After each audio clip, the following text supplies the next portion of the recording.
Hello and welcome to eduStream. This is a special webinar we're putting on as videoguys.com with several of our vendors, and we're really excited to bring you this show. It's all about how you can use technology, video streaming creation technology for educators. So live production and streaming for schools. And we've got a really great show for you. This is I'm gonna be on from 2:45 to 3. And I want to tell you a little bit about myself and my company. First of all, Video Guys is a known leader in the industry for video technology products. We've been around for, I'm going to say 25 years. We've been doing this for quite some time.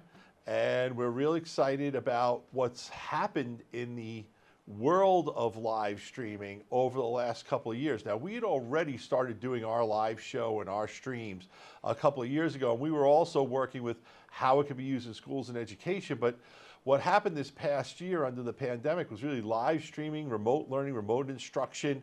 It all kind of came together at once. And as a result of it, some really good stuff has happened. So I just want to give you a little background about me. I'm the president of Video Guys, but I'm also a trustee on the Board of Education, which you spelled wrong, at Plainview, Old Bethpage, New York. So that Board of Education, we spell better at the Board of Education than we do here. I've been on that for quite some time. And as a result, I really understand some of the pains and tribulations and financing, how hard it is for us to teach in this world we have today. But I think one of the things we should all keep in mind is that we got through it. We've done a great job, and we're just going to get better at it. And then the other thing is that a lot of the equipment you are going to show you and talk about in this whole webinar is available directly from Video Guys, but also if you're looking for a local dealer who can come in and support, integrate it, install it, train you, give you, and help you get started, well, we've got dealers throughout the country who can help you with that. So if you give us a call, we can talk to you about what you need, and if you need a local dealer, it's not a problem. We will refer a local dealer to you. One of the things that's happened, and can we bring this slide up full screen for everyone, because there's a lot of information on it, and that is back last year under the former administration, we had two bills which pumped a lot of money into the economy, and the CARES Act specifically had a lot of money for educators. Well, the new American Rescue Plan that just got enacted is putting $1.9 trillion into the economy, but it's putting $122.8 billion of federal funding into elementary and secondary schools, and $39.5 million of federal funding into higher education. So I really want to go into this because these funds are being distributed to your state. Whichever state you're in, it's going to be happening differently. Some of it will be in the form of additional state aid, some of it will be grants, some of it will be pass-through funding, however your state works. But one of the key things here is what I have highlighted, and that is you can use these funds for educational technology. So if you're a school or you're a teacher, talk to your school, talk to your grant writer, see what you can do to get that educational technology. Educational technology can be things like Chromebooks. It can be putting in a better internet for your school, high-speed bandwidth, but it also could be stuff like adding PTZ cameras or webcams or other cool stuff that will allow your teachers to teach in a better environment, especially in a world where the world's getting better, it's getting safer. And even if you had kids not in school, more are coming to school, but the reality is I think we're always gonna have a situation where some kids are here and some kids aren't. We're gonna have that hybrid or HyFlex type teaching. And really there are some educators who are doing some amazing stuff with the technology we sell. And we're gonna have some of our vendors on, PTZOptics and Epiphan and NewTek and LiveU are gonna talk about that. And they're gonna let you see how their products are being used in an educational setting. But I also want to go over that on the higher education. Well, they're allowing technology investment as well as they did last time. Now, the higher education is a little bit trickier because the funds are targeted to certain schools and you can only put a portion of your money towards technology versus other things. But either way, we're talking about $150 billion being pumped into education. And sure, even if it's just $1 billion or $2 billion on technology, it's a lot of money. And this show today is hopefully going to help you understand that these funds are coming to you and you can use them. We're going to give you some cool technologies to talk about. So One of the things, if you watch the Video Guys show, and we have a show every Tuesday at 3 p.m. and we just talk about the technology that we sell. So we welcome you all to the Zoom webinar, but we also invite you to join our Video Guys Live every Tuesday at 3 p.m. Well, I'll have guests on, or I'll go over technology, I'll go over new products. Sometimes we'll have an Ask the Video Guys segment where we just talk about tech tips and things that we've learned that people are going through. Well, my motto for 2021 has been, in 2020, everyone started streaming. In 2021, we're doing it better. We're going to make it look better. We're going to make it work better. We're going to make it easier. We're going to make it more engaging. Now, when I say live streaming for educators, I'm really talking for you about remote instruction.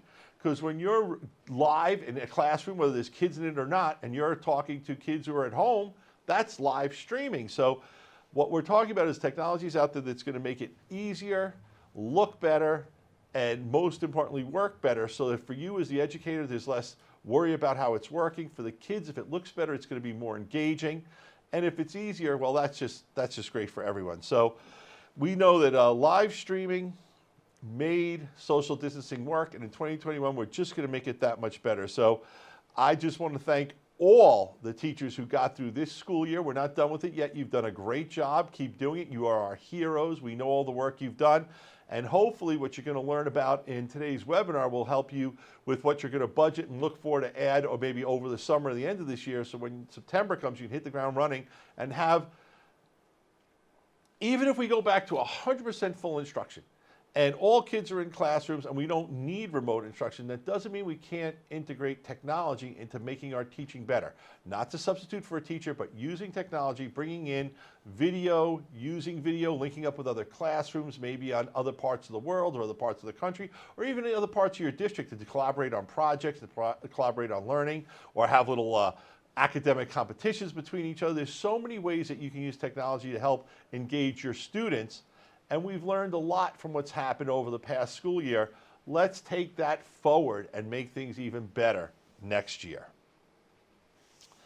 All right, what are the goals of this eduStreamTV? Well, we want to introduce lecture capture appliances, encoders, PTZ cameras, and production switchers for you. We want to go over tips and tricks to improve your remote classrooms, your HyFlex or hybrid learning, and other school events, or some people call that synchronous learning, you know, when you have kids there and kids away. So HyFlex, hybrid, synchronous, all really the same thing.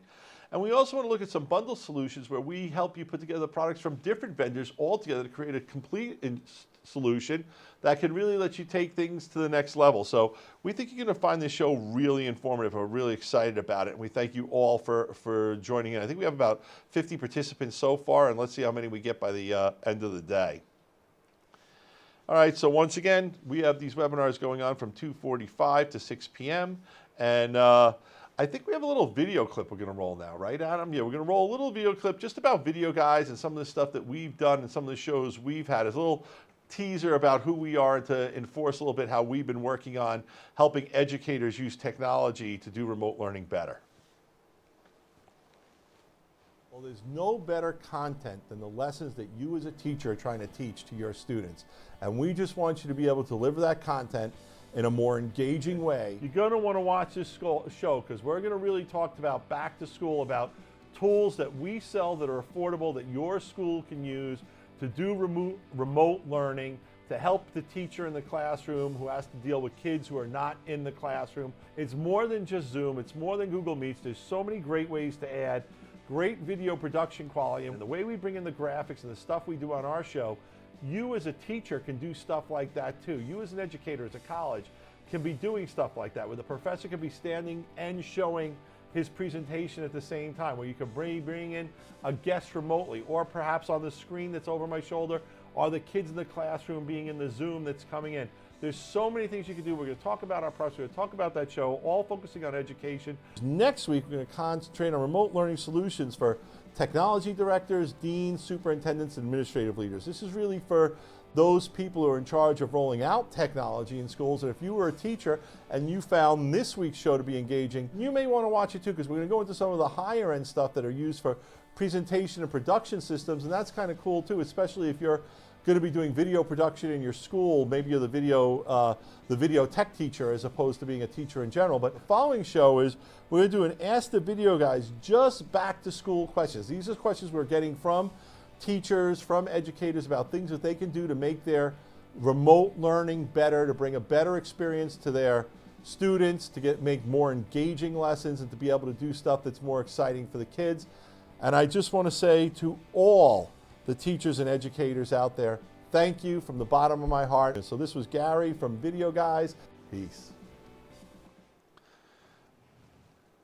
All right, so we're now approaching to the live guest portion. Now, it's 2:55. I know Jeremy's supposed to come on at 3 o'clock, but we're not really going to try to hold too tight to that. We're assuming if you're here, you're kind of here for the duration, for the learning. So we're going to move things along pretty well. But before we bring in Jeremy, I want to thank in advance all our speakers who are coming to us. So we have Jeremy from NewTek coming on the show, Paul Richards from PTZOptics, George from Epiphan. We have... what's his first name? Shane from Telestream, and George from LiveU. These are companies who are sponsoring this program. We want to thank them very much for participating, because it's not that they're giving us funding, they're giving us people who are going to help and share their knowledge and share their expertise. And we really think you're going to love this show. Now, some of the sessions will be interactive between me and the guests, and other sessions we're just going to turn it over to the guests who are coming on. You know, if you look at this group, some of these guys here, like Paul and George, well, they do regular shows for their companies, just like I do the Video Guys show. So they're a little bit, not going to say better, but used to doing this kind of thing. So we're going to let them run with them themselves. But the first guy we're going to bring in is Jeremy Morris from NewTek. So Jeremy is going to go over live production systems from NewTek. NDI technology is this real cool technology that kind of replaces the HDMI and SDI cables you may be used to if you know about running video.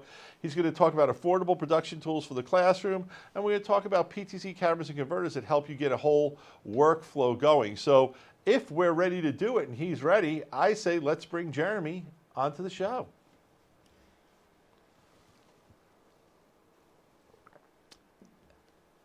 Hey, Jeremy, how are you? I'm good. Thanks for having me. Awesome. Thank you so much for coming in. You know, I think before we even get started here, what we have to talk about is NewTek. NewTek really is a company that's been in the live streaming since it began. They were pioneers. You know, let's go back to the Amiga, which really wasn't a live streaming but it was a live production type of tool. But when they first came out with the TriCaster, this was a game changer. This was a device developed just for video streaming and live video production. It really was an amazing product. But a few years ago, you revolutionized the industry again with NDI, which is a technology that basically lets you use regular standard internet cabling connections and switches to run video and control over. So it's only proper that we have you guys as the first one on the show, because really, I don't think we'd have a live streaming industry if it weren't for NewTek. So thank you, Jeremy. I will not take all the credit, but I'm glad you guys are giving us the opportunity to talk about it. Yeah, NDI has really revolutionized not just the streaming aspect of just traditional broadcasting or education, but just the broadcast industry as a whole. And the fact that you're seeing more and more remote productions where other entities have to connect up with different devices, different end users, different remote experiences.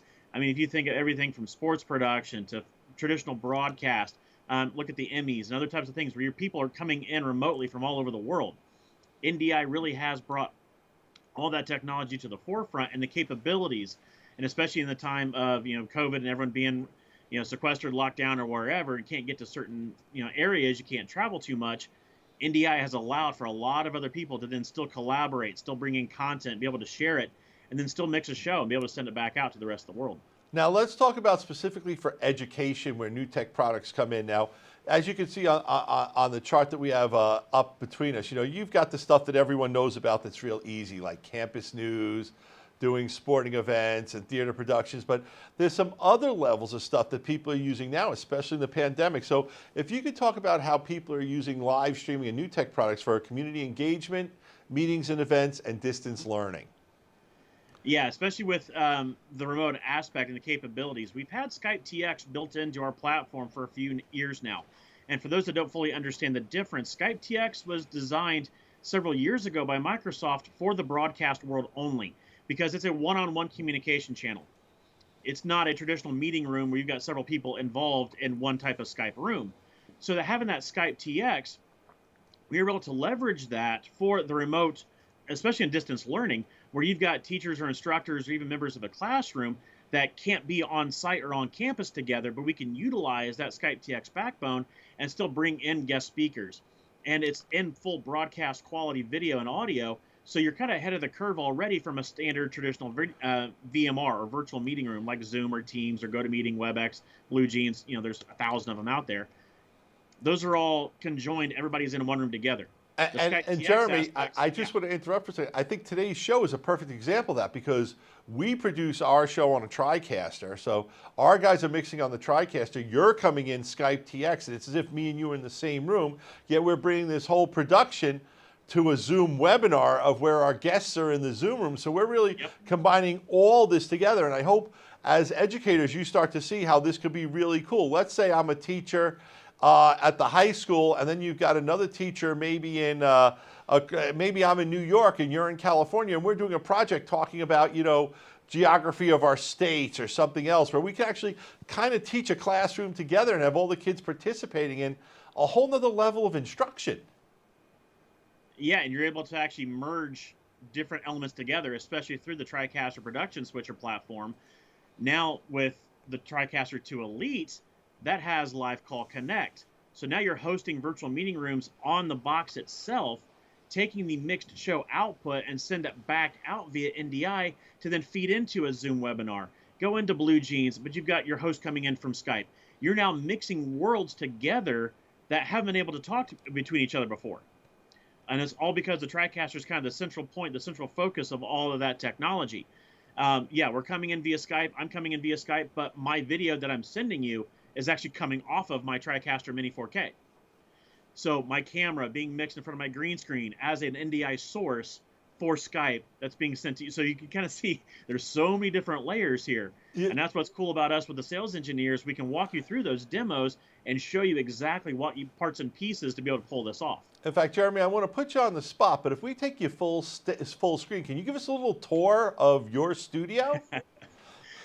Yeah, I can. And it wasn't fully on the spot. I kind of knew you were going to do this to me anyway, so I did clean up a little bit. Good. Because my wife would have killed me if she actually knew I was putting this on air. So I've got several cameras that are down here in my basement, so you can kind of see what's going on. And I have that capability using the TriCaster. So here it is. I've got a shot of my Mini 4K on the other side of the room that it shows the Mini 4K in action. But I've got the capabilities using Live Panel and using our NDI tools, especially Studio Monitor and our built-in KVM control. I can control the entire TriCaster remotely. So if I spin the camera around, you can see here I am at my desk. So I'm at my desk with my 4K PTZ camera that's on me as the host, but you see I'm sitting in front of my green screen. So the Mini, if I move the camera back around, that's my Mini over there that I'm producing this entire show from, but I have remote control of it on a localized network. And I'm using features like KVM. I'm using Live Panel, which is a very cool way to show off the remote control aspect of the TriCaster. And if I actually bring in my source here, you'll be able to see. So this is my Live Panel page that I've created just for camera control. So I'm able to, I've got a preview window there. So there's my new collection of NewTek and VizRT ducks. Here is my Mini 4K, obviously, that I showed you before. Right next door to it is my TriCaster 2 Elite. So I have all this technology that's available, here in my basement studio that I can control remotely from anywhere I'm on a local network. And even with our professional services division, we can even show you guys how to do things remotely between different buildings. You can control the TriCaster remotely from your home if necessary, or between campuses in a large environment. We actually did a couple of years ago, there were two schools here in Maryland that were side by side, an elementary school and a junior high, but they were on the same network. So now you got TriCasters, they're able to share content with each other. Cool. Jeremy, I want to stop you for a second because I want to explain, or if you could go back to you. Yep. I want to explain, I think, I want to go into the Live Panel a little bit later, but I think we got to give people more basis of a TriCaster and how it can be used in an education setting. So that was fantastic, and I knew if I left you alone, you'd go crazy because you can. But let's talk about, I think everyone knows the first three uses pretty handy. Do a student-run studio, do your own sports, and, do some like announcements on the day and stuff like that. And I think that's what everyone traditionally thinks of, you know, a TV studio in a high school to be. And yeah, TriCaster does it better than anything else, but a lot of people can do that. But then there's things that a TriCaster can do that take your production to the next level, where it really starts looking as good as something you would see on broadcast TV. And I want to say for everyone attending, when I say as good as broadcast TV, I'm really putting us down, because for the last year under this pandemic, the stuff that's been put on broadcast TV, I feel the productions we're doing, and Jeremy, that you're doing with other dealers across the country, and demos you're doing, is far superior to what we're seeing on late night TV, news, and sports, because they're just getting by with whatever they can figure out. We've been doing this for a while, so we kind of know what we're doing here, and the quality of, and the production quality we can put out there is great. So let's talk about customized production elements, how we can do, you know, highlights, and how we can do, you know, get the community involved in our productions. Yeah, so another aspect of it is distance learning. So it's not just you're switching on for news segments in a traditional school environment, you know, you're reading the morning announcements or things like that.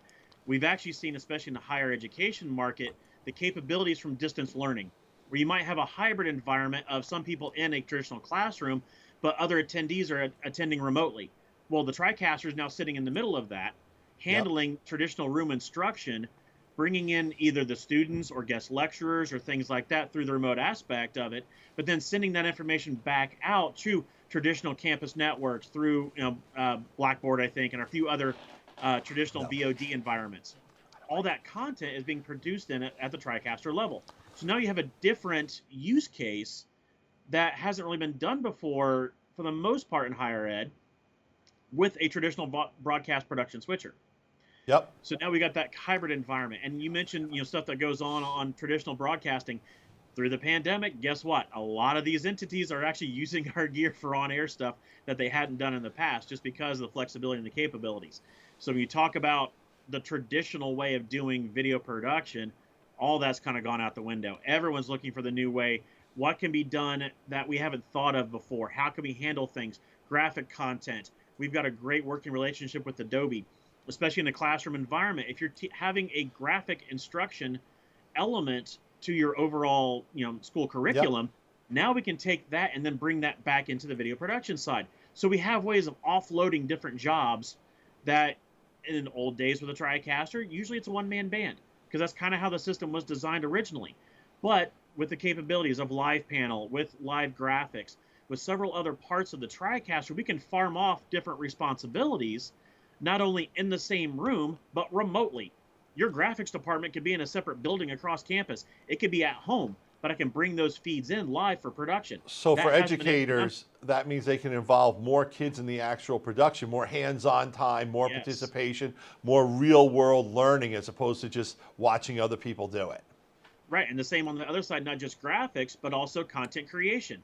You've got editing classes, you've got movie production classes, things like that. If you're working within Adobe or other types of editing software, a lot of those now have NDI capability. So now you can take the output of that. You know, Flame now has NDI built in. There's other types of third-party companies that have Avid too. Yep, have you know, Avid especially. You're now taking all that content. So think about this: live renderless playback off a timeline as an NDI source into your production. Think about how many steps you just skipped there. Yep. You know, not only in pre-production but also in post-production. We have ways using our NRS platform for the recording and archiving where you have growing file size capabilities. So someone could be recutting a show in proxy as the real production is going on. So now you're instructing kids how to recut offline that then they can post right afterwards. See, so Jeremy, the level of involvement is huge. That's a great point that I think is important for educators to understand. When you put in a TriCaster as like a television studio, it's not just live production. There's a whole pre-production element to it where we're preparing graphics, video clips to be used in the show, things like that, elements that add to the quality of the show. There's the live show where we're teaching script writing. You can get involved with teleprompters and acting and being the talent and being the producer and the director. And then also there's a post-production aspect, especially if it's an event like a school play or a sporting event, where you can now be making a highlight film or a best of or a tape like that. So there's so many educational opportunities to work with your students to learn about all these things. And this live production is everywhere. It's not just on the networks. People are podcasting, YouTube, content creators, and that is something that's really become a major opportunity for students to learn about, because I think video is the communication. It's not of the future, it's of the present now, and everyone can create video. And the TriCaster just, if your kids learn how to do a TriCaster, either in a high school level or a college level, they can talk about that they've used that product when they go into, if they want to go into communications or another level of this industry, it's a name that people are going to recognize and say, hey, that's a skill set. That's something, this kid knows something. And I think that's really changed. 5 years ago, I don't think anyone would have known what a TriCaster was. But now, I think it's real. We knew about it in the industry, but I'm talking about broader. Right. Now it's something that really can mean something to anyone who wants to go into, if you were going to go into sports production, you said a TriCaster, I would say, wow, that kid's got a head up. If you want to go into communication or journalism, news, you know how to use a TriCaster. They can say, wow, you know NewTek. That's really cool. You've got a little head up. It might help someone land a job or an internship. And I just think it's about creating opportunities for kids, on this show, I think what we're talking about. Well, and just, the corporate world as well. NewTek products are in every vertical market you can think of in some form or fashion. You've got training videos for corporate. You've got higher ed that are doing distance learning. You've got medical that are talking about different skill sets and clinical learning environments. All this types of production value is now important because, like you said, video is everywhere. Yep. In every type of way. So if you go in from an elementary school level, starting on a TriCaster Mini, you get to college and you're on a TC1 or a TC2. You go out into the actual workplace, you're now on a TC1, a TC2, a Mini 4K, depending. You're doing fly pack work. You're doing a 3-play. And the fact that our software is scalable, when you know one, you kind of know them all. At least you have the basics and understanding that you can run every single one of them. You don't have to relearn. We don't pigeonhole you. We don't force you into one type of workflow or one type of environment. So if you've got the skill set that you've established early on, that can translate into a number of different areas. Yeah, so I thought let's talk about some, we'll call them white papers, some examples of how, TriCasters are being used. So one of them is with the Nova Southeastern University. They have a Division II athletic department, and they were able to basically merge in multiple locations and produce their shows and stuff like that. You want to talk about that use case a little bit? So not that one specifically, but at least the same example that can be replicated over. When you're bringing in different elements from different buildings on a campus-wide network, the fact that NewTek products, and especially with NDI, makes it incredibly scalable that you can add parts and pieces as you go. So when you realize that from one area, I can start small, I can have a TriCaster in a basic system, but if I've got multiple gymnasiums, if I'm doing different levels of sports, I've got basketball on one, but I got volleyball somewhere else. Now you can start adding different parts and pieces, very minimal, cost of ownership here by adding sparks to convert traditional cameras into NDI, or NC1IOs that can convert multiple SDI signals into NDI, or other types of cameras, PTZs with NDI. Now you're seeing that scalability and then adding to that production value where you don't have to have control rooms built in every single location. So Jeremy, let's roll this back a little bit so people can understand what you just said, because what you said was incredible for schools to understand. I can have a TV studio in a building in my high school or in my campus or whatever that is on my local network. Mm-hmm. And now with that TriCaster being in that studio, any other gear plugged into that network through the NDI technology, which could be PTZ cameras, it could be regular cameras through our spark converters, but or another TriCaster for that matter, any NDI products plugged into that network at that point can be seen by each other. So a great example of this is, let's say you're going to do sports and you got a nice gymnasium for basketball or whatever, and you have your TriCaster set up in a little studio that's off of that. Well, now you want to do a swim competition. And your pool has internet. You plug your cameras in through the converters, and now all of a sudden you're still producing it from that studio, but the video is coming in. Not only is the video coming in, but other things like command and control and tally and communications are going the other way. So you could be operating that PTZ camera that's in the pool, in the Olympics room, or in the wrestling room from the studio that's actually attached to the basketball court, or maybe it's a studio that's in a completely different room that's in the communications department, if you're a college. But since you're all on the same network, everything that's NDI becomes aware and available to everyone else on the network. We're going to talk about some products specifically that do that, but I just wanted to like boil that down to the simplest way so people can understand that. So on your standard network, yeah, HD 4K video can travel over your network, but also it's a two-way communication. So can control and tally and those other things that really allow you to produce a show as opposed to just run video from one place to another. Yep, and then the capabilities of bringing in, you have to talk about scoreboard connectivity. We support that, so now you can bring in that telemetry from scoreboards and populate your data fields in your lower thirds for graphics. That simplifies the process. We have our NDI tools for computer sources, so you're bringing in like PowerPoint presentations or what types of web sources. That can be brought in anywhere that's available on the network. Theater productions, we've done several of those recently where a lot of clients are just adding cameras to a traditional theater environment that happen to be on the same network, get those feeds going back into the traditional television studio. Now they're sending out the theater productions because you have restrictions on how many people can be in a theater. So now you're able to send that video back out and be able to stream these productions where they couldn't be able to do so before.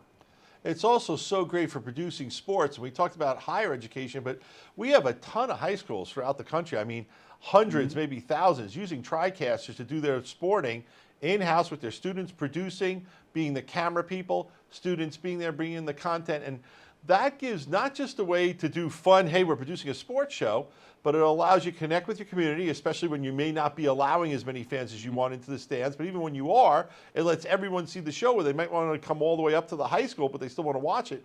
And it also lets your students get visibility to recruiters from other schools, other leagues, other what have you. So it's a really cool way to up your game. And what we found is you can always have a camera that's doing nothing but shooting people, but that's not entertainment, that's not engaging.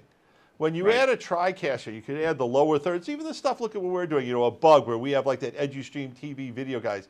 You could have a bug for your high school having the name of the high school. You could also use it during the game, have lower thirds come up that say, hey, this next game is here, or sign up for this, or we're having a town hall, or hey, we're doing a fundraiser. There's so many things you could do to reach out and connect with your community.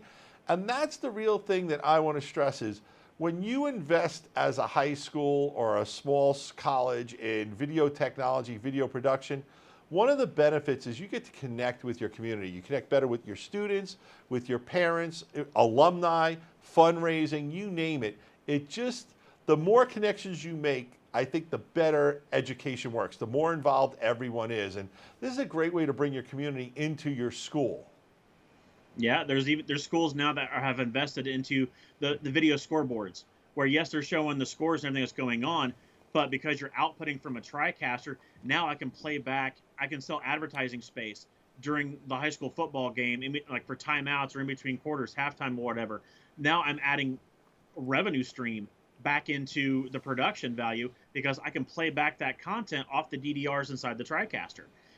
Breakout sessions, menu boards, a lot of different things that are going on, pre-production and theater event.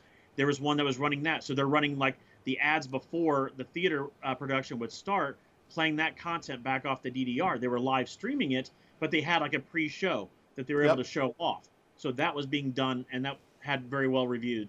And then you start the live event. So there's so many different elements and aspects to the TriCaster. Some are kind of underutilized, but again, that's okay, because we have kind of overbuilt our stuff kind of on purpose. I always joke around when I do trainings and things like that. There's about 5,000 right ways to use a TriCaster. There's about 4 wrong, and I spelled them out, and it's pretty obvious, like, yeah, don't do that. But for the most part, whatever makes the most sense to the end user at that given time, we accommodate. And then it works as you scale up as well, because we have the trading credits. We can do that, so you can move up the line as you grow, and you still feel comfortable with the product overall. Yeah, and I want to talk specifically about a product now, because a lot of people hear TriCaster and they see like that big, the T2 Elite, they might get a little intimidated. I want to talk about the TriCaster Mini 4K NDI, and I want to talk about that as this is the go-to first TriCaster that any school looking to build out a live video production studio should be looking at. And why do I say that? A, the price. For 10 grand, you're going to get a TriCaster that's the latest model. You get a control surface, which I think is, I'm a tactile guy. I know these kids love the buttons and screens, but I'm still tactile, and I don't think that's going to go away. And then you also get two of the Sparks, which are NDI converters. The Sparks will take an HDMI output from a camera and allow you to bring it into your TriCaster, but also they work the other way, that the TriCaster could now, over the network, be used as a decoder, which I think is very cool for education now, because you could have your video going into another classroom, an overflow area, a different area. Let's say even in a sporting event where it was a wrestling match and there's only so much room in the wrestling room for it, but you could have an auditorium where people could watch the matches when they're not wrestling and still have the games come on, and you just use your networking that's there. So I want to talk about this production bundle specifically because although it's at an affordable price of 10 grand, it's missing nothing.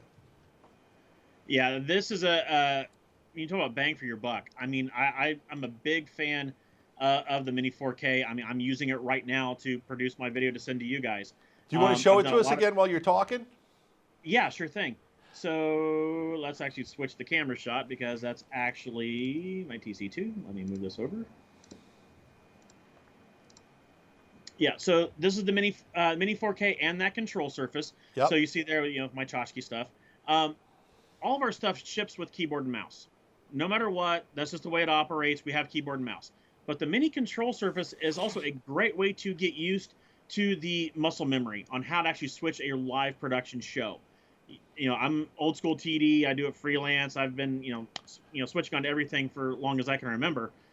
Give me the buttons. Like you said, I want to be able to switch.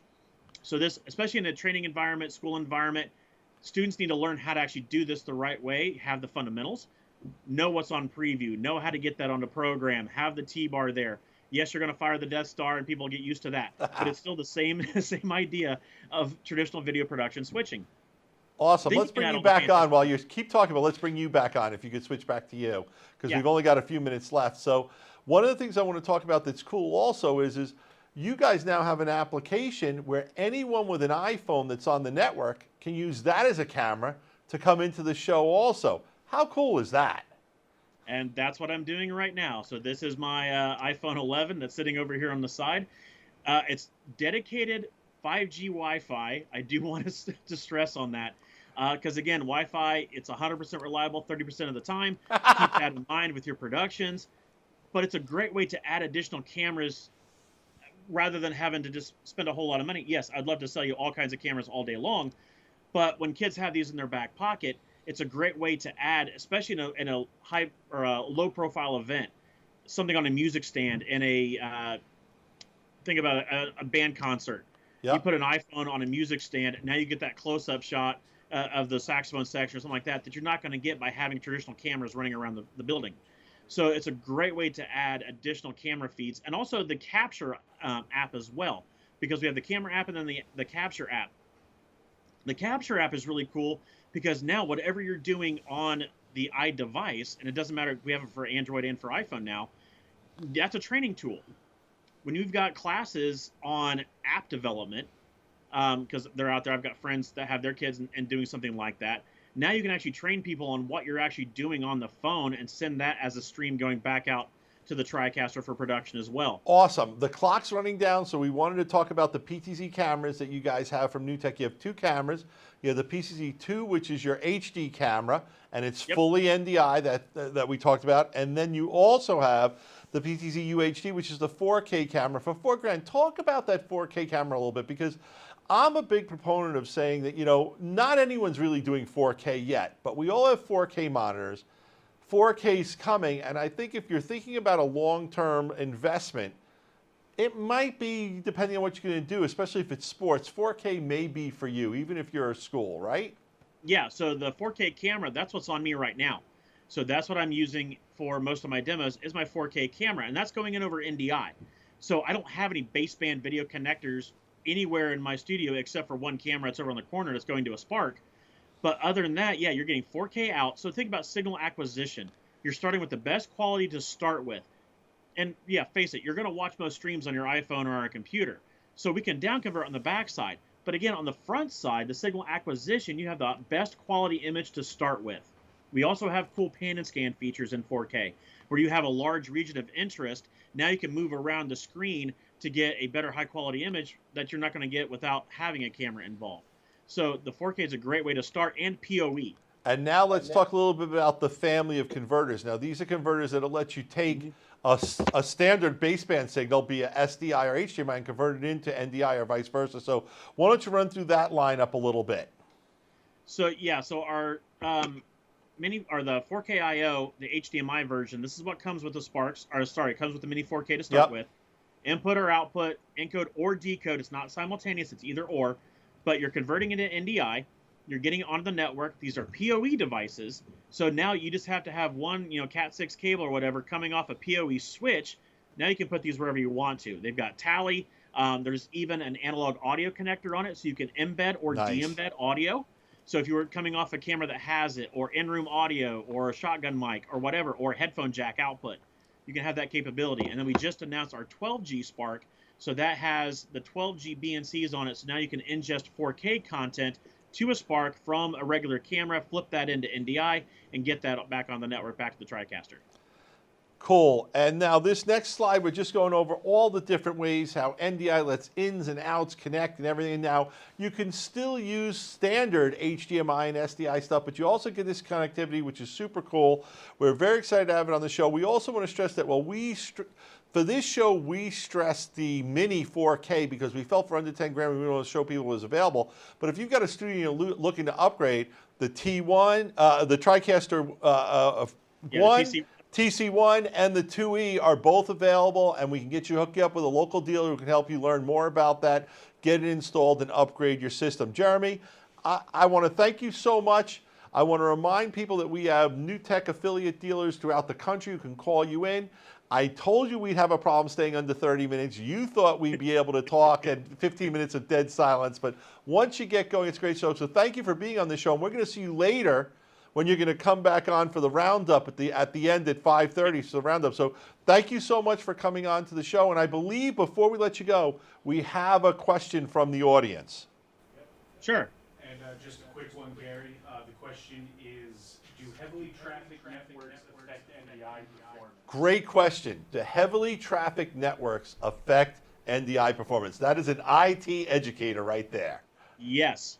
And yes, that is the answer. So when it comes to NDI, isolated VLANs are your friends. You get a lot of bandwidth that's going on in the video world. And yeah, you don't want to have just one pipe for all traffic to flow on. You kind of want to segment things. Keep NDI, keep all that broadcast video stuff. You're streaming on your output as well, because you got to take that in consideration. How you're going to get from the TriCaster out to the world. Well, that's got to go through a network as well. So that's where we have, our NewTek engineers, myself and the other sales engineers, we can book demo times with to have that kind of conversation. We also have a professional services division at NewTek that can also further kind of flush out some of these questions and these workflows when you're talking about larger campus infrastructure, regular existing network switches, how you're going to handle all that type of setup. Yeah, we can definitely have conversations, kind of point you in the right direction. And there's a network of NewTek dealers throughout the country who can help you with this. I think the thing to remember is you still use your existing network and cable. We're just talking about provisioning and setting up your switches properly so that you're isolating that video traffic from the rest of your network. It's something that it's not rocket science, but it is knowing what you're doing in IT. And it is properly mapping out your network and taking some time to do that. And this is all, once you get it set up right, it works and it works great. But you do want to get together with a consultant like your group or a local dealer when you're getting integrated into that, so that you can make sure that your video traffic doesn't overrun the rest of your network, which is the #1 speed bump we run into with schools when they're talking about NDI. But we've got the solutions for it. You can keep NDI where you want it to go and keep it away from everything else. And remember, when you're not producing shows, it's not putting any traffic on the system at all. So Jeremy, thank you very much. I know I've got other guests who come on and stuff like that, so I want to thank you very much. We'll see you later. And now the next part of the show, I believe, during the month of September, Video Guys did some cool little weekly shows that we were running kind of about video with education. We're going to run that video while we set up our next guest. Paul Riches is going to come in.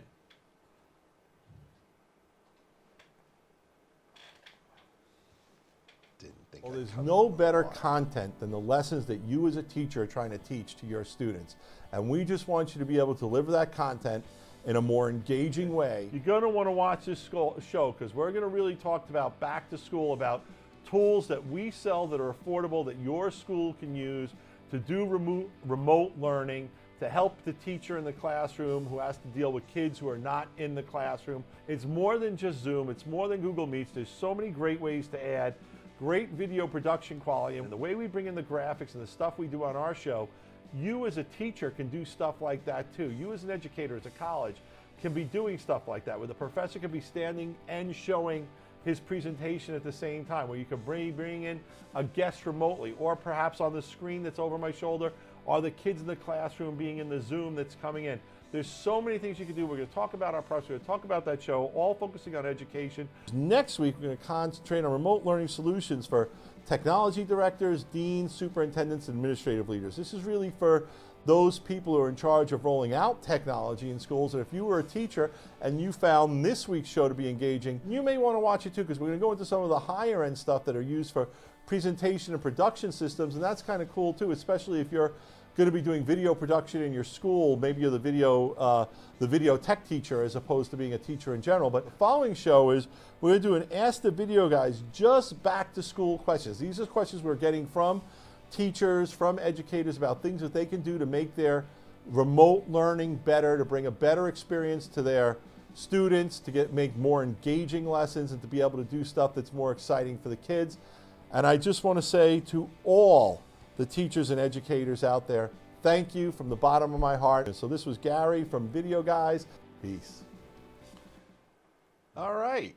And next on the show, we're going to have Paul Richards from PTZOptics coming in. So Paul is, I want to give you a little introduction to Paul if you don't know him. Not only is he from PTZOptics, but Paul does his own show for the whole industry called the Stream Geeks. It's really just aimed at educating everyone and anyone about video streaming, video technology. He's an accomplished author. I think he's written 357 books and climbing. And if there's something in our industry that's got a book, that warrants a book to be written about it, he's written a book about it.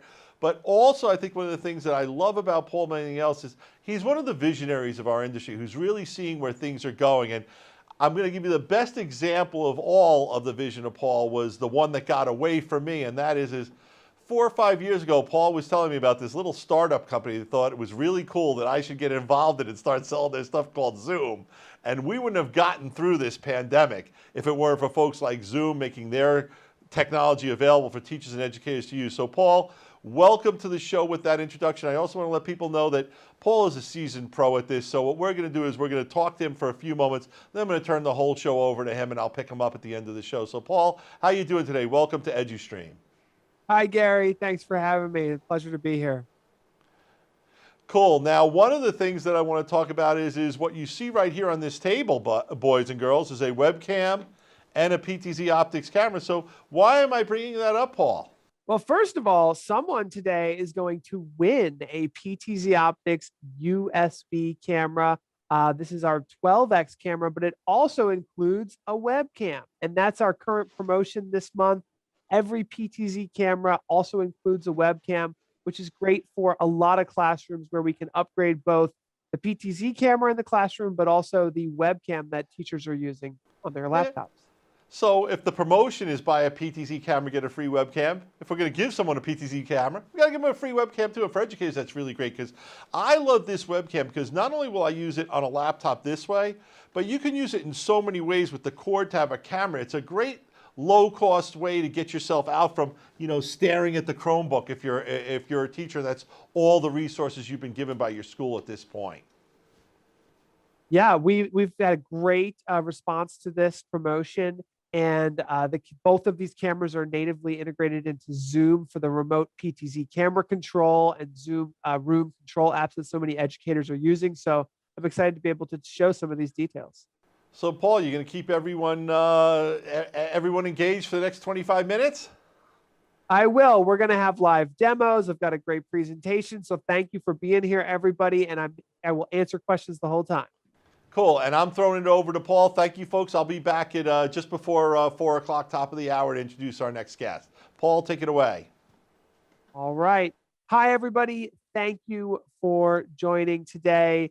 I'm very excited to be talking about some of our educational products that, first of all, we have an auto tracking camera.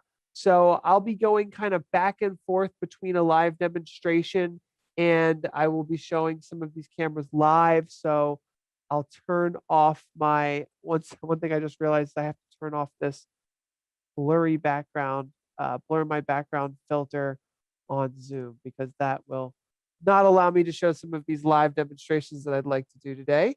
But we'll be doing live demos. I'll be answering questions, and I'm going to be showing off quite a few awesome technologies that educators are using, starting with the most affordable and then kind of working our way up to some of the things that higher education is deploying. But what we all know is about 2/3 of professors said their experience teaching remotely in the spring, this past spring, it was positive. And we're happy with, using technology and keeping everyone safe.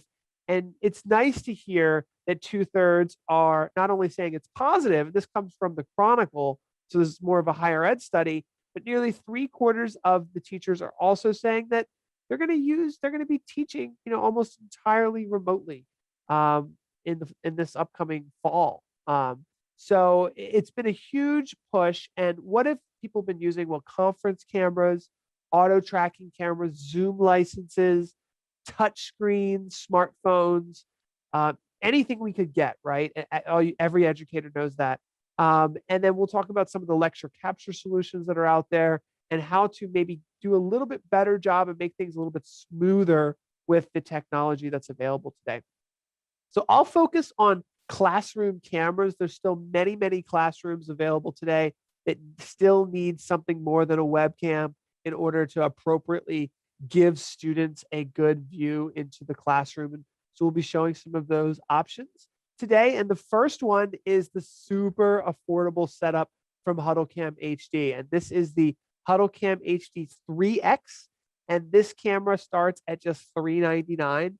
So it's super, super affordable, pan tilt zoom, 1080p webcam. A lot of schools on a budget are bundling this with our wireless USB speakerphone. Both of these are plug and play USB cameras. You can kind of see it in my video here, but these plug right into any Mac, PC, or computer, giving the teacher the ability to spin the camera to show that the class or show a presentation on the whiteboard. And you can see the little IR remote here gives teachers the ability to have what's called a preset. And that's pretty common with PTZ cameras, but what it allows them to do is maybe have one preset for the smartboard, one preset for the students, one preset for their presentation area. And very quickly, they can get this robotic PTZ camera to zoom into the space of interest. And this camera, while it doesn't have the most optical zoom in the world, because it's our most affordable option, does give the teachers the ability to have a pretty high quality production at a really affordable budget. And we'll talk a little bit more about our wireless USB speakerphones. But one of the things that's so great about these is just all of these products I'm going to show you today, plug and play, USB, connect it to your computer, and it works. Because of the success of the HuddleCam 3X, starting at, again, just $399, a lot of our customers were saying, is there any way you could build in microphones into the 3X body? This camera has, again, a really crystal clear 1080p video image. And so it has a 10X, a 3X, and a 10X lens option. And what that means is that's a 10X can zoom in about 3 times as much as the regular 3X. So a little bit more optical zoom you can see here with the 3X. But this, one of the things why schools really love this, and we've had a lot of schools standardize on this camera specifically, is because it's just so easy for teachers to use. There is a single USB 2.0 connection, just one port on your computer for both video and audio. So just very simple, easy to use video and audio solution for small to medium sized classrooms. Again, coming in at less than $1,000, just $599 for your audio and your video. And in this scenario, a lot of teachers already have like an LCD or a projector that has the speakers to get the audio out. So it can be better in a lot of scenarios than a speakerphone. And I think our next slide kind of shows why. In a normal classroom, you may decide to put one of these cameras either in the back or the front. But either way, you have the ability to zoom into a teacher at the front of the room to allow the remote guests to see clearly. And then also that beamforming microphone array to capture the audio. And there's no need for cables. There's no need for like wireless charging. It's all built in to a single camera. So this camera is very popular in education. We will do a live demo today of our auto tracking camera, which is really popular in higher education. And I'm excited to show that camera off because it's really super popular in education right now.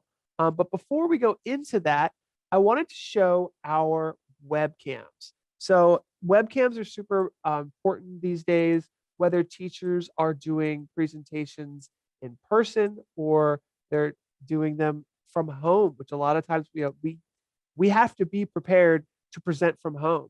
And the HuddleCamHD Pro has become kind of the upgraded premium version of a webcam that allows teachers to do more with their webcam. So I just quickly want to show this webcam. This is what I'm using right now, and it has a wide angle 4K image.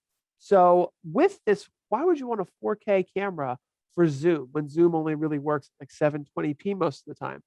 Well, that 4K image allows us to zoom in and set presets. So if you're a teacher, and let's say you've got a whiteboard over here. Now I have kind of a strange background, but let's just say, for example, you could set a preset just like a PTZ camera on like a whiteboard space or a presentation space, set another preset maybe for a wide angle, and operate this camera like a PTZ camera. So it has that pan, tilt, and zoom capabilities. It's also certified for Zoom, and it's only $299. So we tried to build a lot into this webcam, and it really has been popular in education. You can see here it has a simple little clamp mount for teachers to use. You can tripod mount it. It has HDMI if you are interested in plugging that into like an ATEM mini, which a lot more of the power users are doing today. And if you are on board with NDI and trying to add a new simple, affordable camera to your sessions or your video productions, there's an NDI version of the HuddleCamHD Pro 2, which supports NDI. So these are shipping. They are available. You know, in the past months, we had trouble keeping them in stock because they were so popular. But give you an example of electronic pan tilt zoom here with the remote control, the HDMI, the USB. This one has become very popular over the past couple of years. Now, we talked a little bit about wireless speakerphones, the HuddlePod Air coming in at just $299. But a lot of schools were saying, hey, you know, we've got a bigger classroom. Maybe we want one speakerphone with the teacher and then another to be able to put at a desk in the front of the room. And that's where the HuddlePod Air Duo comes into play. And that is essentially just twice as much coverage. You know, wireless audio coverage is really nice because, you know, it's flexible. If you have flex spaces with movable tables, these can be completely wireless. Most teachers keep them plugged in at their desks. And then when it's time to use it, unplug it. It's fully charged. You've got 8 hours of battery life to get you through the day. And then you just plug it back in at the end of the day. But at your computer, the really nice thing here is that it's totally wireless. Plug and play any Mac, PC, computer to get your audio. You don't need to run cables or worry about, you know, traditional kind of like battery pack headset microphone style. Now I'd like to talk a little bit about the Simple Track 2, and I'm going to be doing a live demo for you guys so you can see the Simple Track 2 in action. It's really one of the best auto tracking cameras available today. It uses artificial intelligence, but it also has a lot of adjustability for the tracking capabilities that I want to share today. We've got SDI, HDMI, and plug and play USB, plus some really great features for education. One thing in particular I want to stress is the ability to customize it based on the teacher's preferences. So some teachers like to have a half body, meaning um, like, head and basically shoulders, head and shoulders. And that is really good for those teachers who want to be really personable on camera. Others want to have a full body as they're walking back and forth. And then others, even maybe more importantly, want to have the full body plus the whiteboard and blackboard behind them. And that's something I'm going to show you in a live preview right now, because I've got two different simple tracks set up here. And I have Brian actually helping me here. This camera right now is a Simple Track 2 set up to capture him head and shoulders. And then this camera is set up to do basically head to toe. So you can see here the two different tracking options are important because, for example, with this camera, it's a little bit more personable. And then with this camera, we have a little bit more headroom. And so in many cases, and Brian, why don't you walk to the other side, walk to the other side of the room and show that off. It's nice to have the head and shoulders shot, but in other cases, you want to have that more headroom because while it's nice to track the teacher, we also want to capture all the notes in the whiteboard and blackboard. So thanks for that, Brian. I might ask you to do another demo later. But essentially, the important thing after talking to so many of our customers about auto tracking cameras and what they're being used for, it's for the students to be able to capture the notes. And so having the ability to adjust what you want your frame to be is so important because you don't want the notes being cut off when you are recording your lectures. So it's totally customizable there. Another feature that I'd like to show, and if we have time, we'll look at the software as well, is the blocking zones and tracking zones. So in any space, most lecture spaces, there's going to be students, hopefully, right? And what we can do is we can set up blocking zones so that the camera never goes into those spaces. And so the blocking zones allows movement and faces because it uses obviously motion and facial tracking to track the presenter and just totally block those spaces out. So the camera will not be distracted by the students or maybe a giant walking object on a projection screen or a TV. Now, taking this a step further, listening to our customers, they asked us to build in preset zones.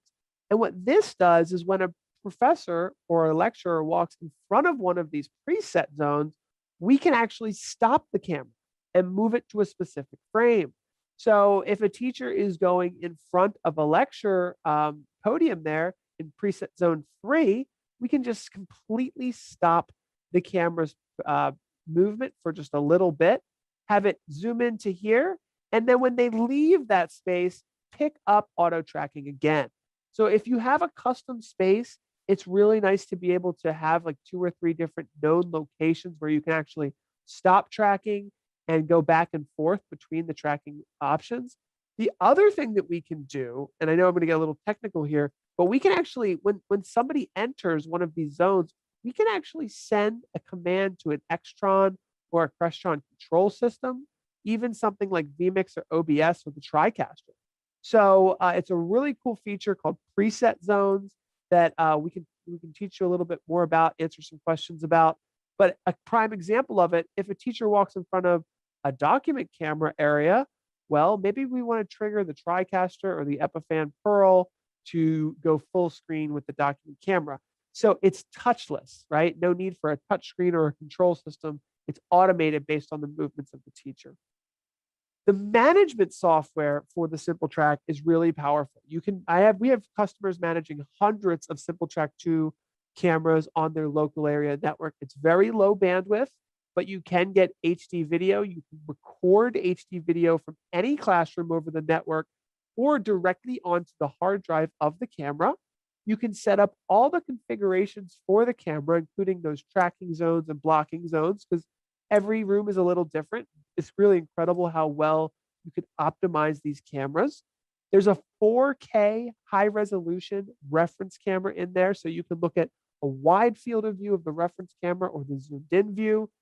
And the touchless control and automation is just really cool. Again, it uses those tracking zones, those preset zones, to trigger a Crestron or an Extron or even vMix with a TriCaster to just automate things without having to have a touch screen or a control system that the teacher needs to know about. This camera also includes live streaming. So while most of our customers are using USB, right, with Zoom, maybe they're using SDI and plugging that into an Epiphan Pearl or a Echo 360 system. The Ethernet can stream RTMP directly to Blackboard, directly to Facebook, YouTube, LinkedIn. So if streaming becomes something that you want to easily add in the future, it does support up to 3, maybe I think actually, sorry, 4 CDNs at the same time. So 4 streams at the same time directly off the camera. Now, there's a case study I'd like to briefly talk about, which is on our website. It is from Case Western University, and they use the Echo 360. And I went out to Ohio. I went to, where was it in Ohio? The big city in Ohio by the Great Lakes. I can't remember now.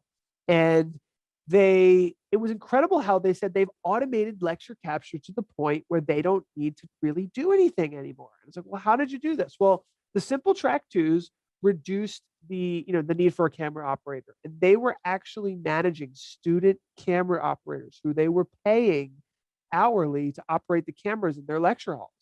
And so just by that alone, the Simple Track 2 auto tracking cameras paid for themselves. The next thing they did is they used Echo 360, a lecture capture system, which automates the publishing of the video to their learning management system. So their learning management system is Canvas. Echo 360 has an integration with Canvas, which allows them to let the teachers, whether it's biology, or history, or intro to communications, to schedule the recordings directly in Echo 360. So the teachers are already managing Canvas. They're already managing their learning management system. The Echo 360 manages the publishing of the recordings, and the Simple Track 2 automates the camera operations. Everything is automated, and it really reduces the IT team's need to be focusing on supporting these rooms because they just run themselves.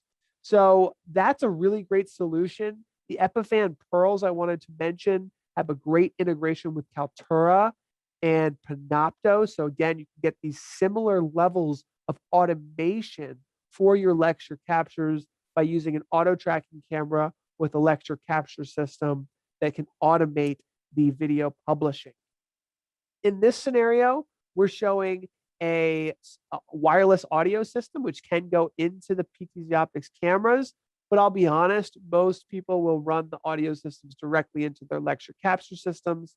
So that's just an extra option. If you want to use the live streaming capabilities, or if you're using Zoom with the USB connection on the PTZ or the HuddleCam Simple Track, you will want to run the audio there. So we can embed the audio into the USB, which a lot of people are using with Zoom, for example. So check out that case study so you can see it live in a real environment there, because it really is a really awesome case study. We have another case study, which I'm just going to briefly show here, that really came out well. It's from Rosemont College, where they're using 2 PTZOptics cameras in their classroom to engage online audiences. And it's really incredible how well they're using the PTZ cameras in their classroom. And the professor there goes into detail about how she's been using it. I won't go into too much detail now about that, but I just want to briefly show the cameras and then refer you to this case study so you can see how some of our customers are using the cameras in classrooms. But the PTZOptics cameras have a 5-year warranty. So these are cameras that, we have so many customers, they've had them forever, they work forever. We have a very low return rate. And from an educational perspective, you can really rely on our team to support you and the warranty behind them. But also there's 12x, 20x, and 30x options. So whether you have a small to medium-sized classroom or a big classroom, you can set up a couple of these cameras very easily. Also, because we have the power over Ethernet support. So you can just plug them right into your network, control them, and they do work with Zoom and the control software that's available. They're very easy to mount, whether it's on the ceiling, whether it's on a wall. You can mount these almost anywhere. And we've got all the different types of mounts here noted. In some of the higher end classrooms, they even do pole mounts to really get the camera in the exact correct place. So I just have a couple wiring diagrams I'm going to share with you about how people are using these cameras, and we'll go to Q&A really quickly. But the simplest way is to get a 12x USB, which somebody's going to win today. So I hope that you guys use it in one of your classrooms. You plug it into your computer and you've got your camera. You can plug audio into PTZOptics cameras. They can stream. You can stream directly from a PTZOptics camera directly to YouTube or Facebook. You can even stream directly to Blackboard and Panopto. But in regards to plugging it into your computer, it does work with Zoom. So it'll work with your Zoom room. It'll work with your remote camera control. And what a lot of people like, though, is the SDI camera model. So you think, well, why would you want an SDI camera model? Well, anytime you need to run a camera more than 20, 30 feet, you need to have a reliable cable to do so. And we highly recommend using SDI when the camera's far away from the computer and USB when the camera's close to the computer. So for example, we're looking at pretty much the same thing here, but now we've got two cameras. And in this presentation that we're just, kind of slowly showing here, you can see the video here. I want to show why this is important. One camera is in the front of the room so that the students on Zoom can actually see the professor. And then the second camera is from the back of the classroom so that folks can actually see the teacher when they're facing the in-person students. So in a perfect world, two PTZ cameras seem to be the best way to go about this. Gary, am I running out of time? Should we do Q&A? You've done a great job. I wanted to make sure that we get a chance for any questions. And more importantly than that, we got to give away some product. All right. Well, let's do it. I hope that was informative for everybody. Let's give away a webcam and a camera maybe.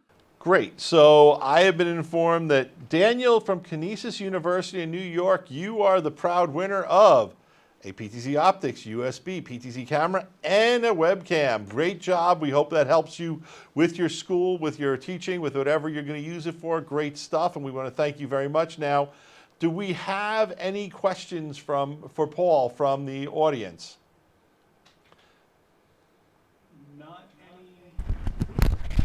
No questions that are coming in right now. Just a couple comments that people are enjoying the stream and a lot of really great information. Great. I have a question for you, Paul, because we have a couple of minutes still. And what I want to know is that what if we didn't talk about PTZ control at all? And I think sometimes if you can get a bunch of PTZ cameras, for let's say it's going to be a theater or a sporting event, it's great how things like the TriCast can integrate it, but the real right way to control it is a PTZ controller with a joystick. So I wanted to give you a chance to talk about that because you guys make some great ones. So for schools already maybe have one or two PTZ cameras and looking to add more, you need that controller. So talk about your controllers a little bit. Yeah, so we have a couple different controllers available today. I mean, a lot of teachers, they start with the remote control. And they're like, all right, I got a remote control. One remote control can control up to 4 cameras. So it's a start, but it's much easier in auditoriums, for live school sports, for esports, when we're doing things with more movement to get a joystick controller. There's a lot of student camera operators out there who can start learning how to operate PTZ cameras. There's folks on your team, the IT team, the AV team, who are able to control multiple PTZ cameras. We've got 3 different joysticks, a serial joystick, an IP joystick, and now the Super Joy. There's a ton of information online, but dedicated hardware joystick controllers really are worth the extra bit of money. They're not too expensive if you're using PTZ cameras to get the full functionality out of it.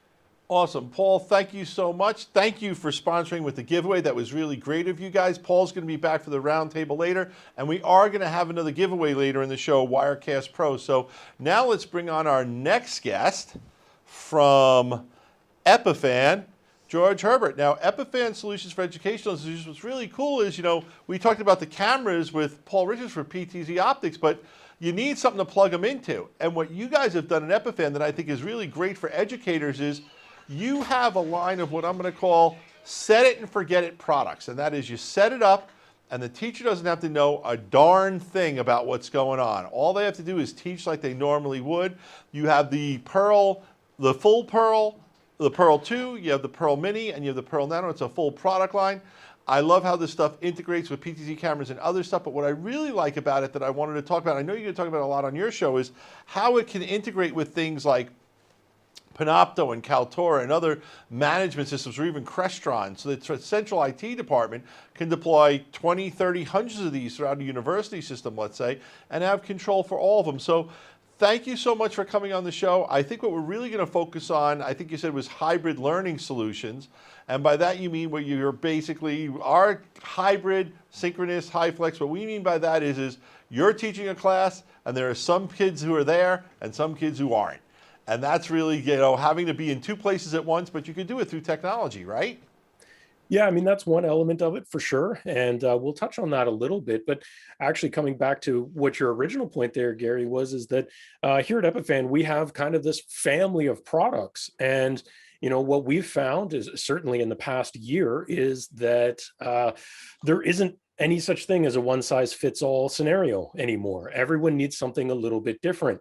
And what we bring to the table with the Epiphan products, which is what I'm going to kind of go over today, is how we can use a mix of different models and different key components to make that as easy as possible to kind of deliver all of this, whether that's in person in a more traditional lecture capture scenario, or whether it's a hybrid mix or beyond.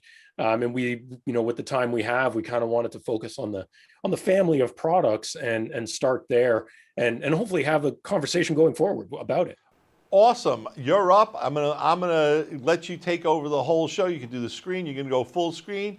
George is a great guy. He runs his own shows. He knows how to do shows. Make sure you do a plug for your show that you do on Epiphan Video, just like I plug my show for Tuesdays at 3 o'clock. But George, take it away. And guys, this is going to be a really fun thing. You're really going to learn about some of the core technology that makes all this possible. So George, take it away.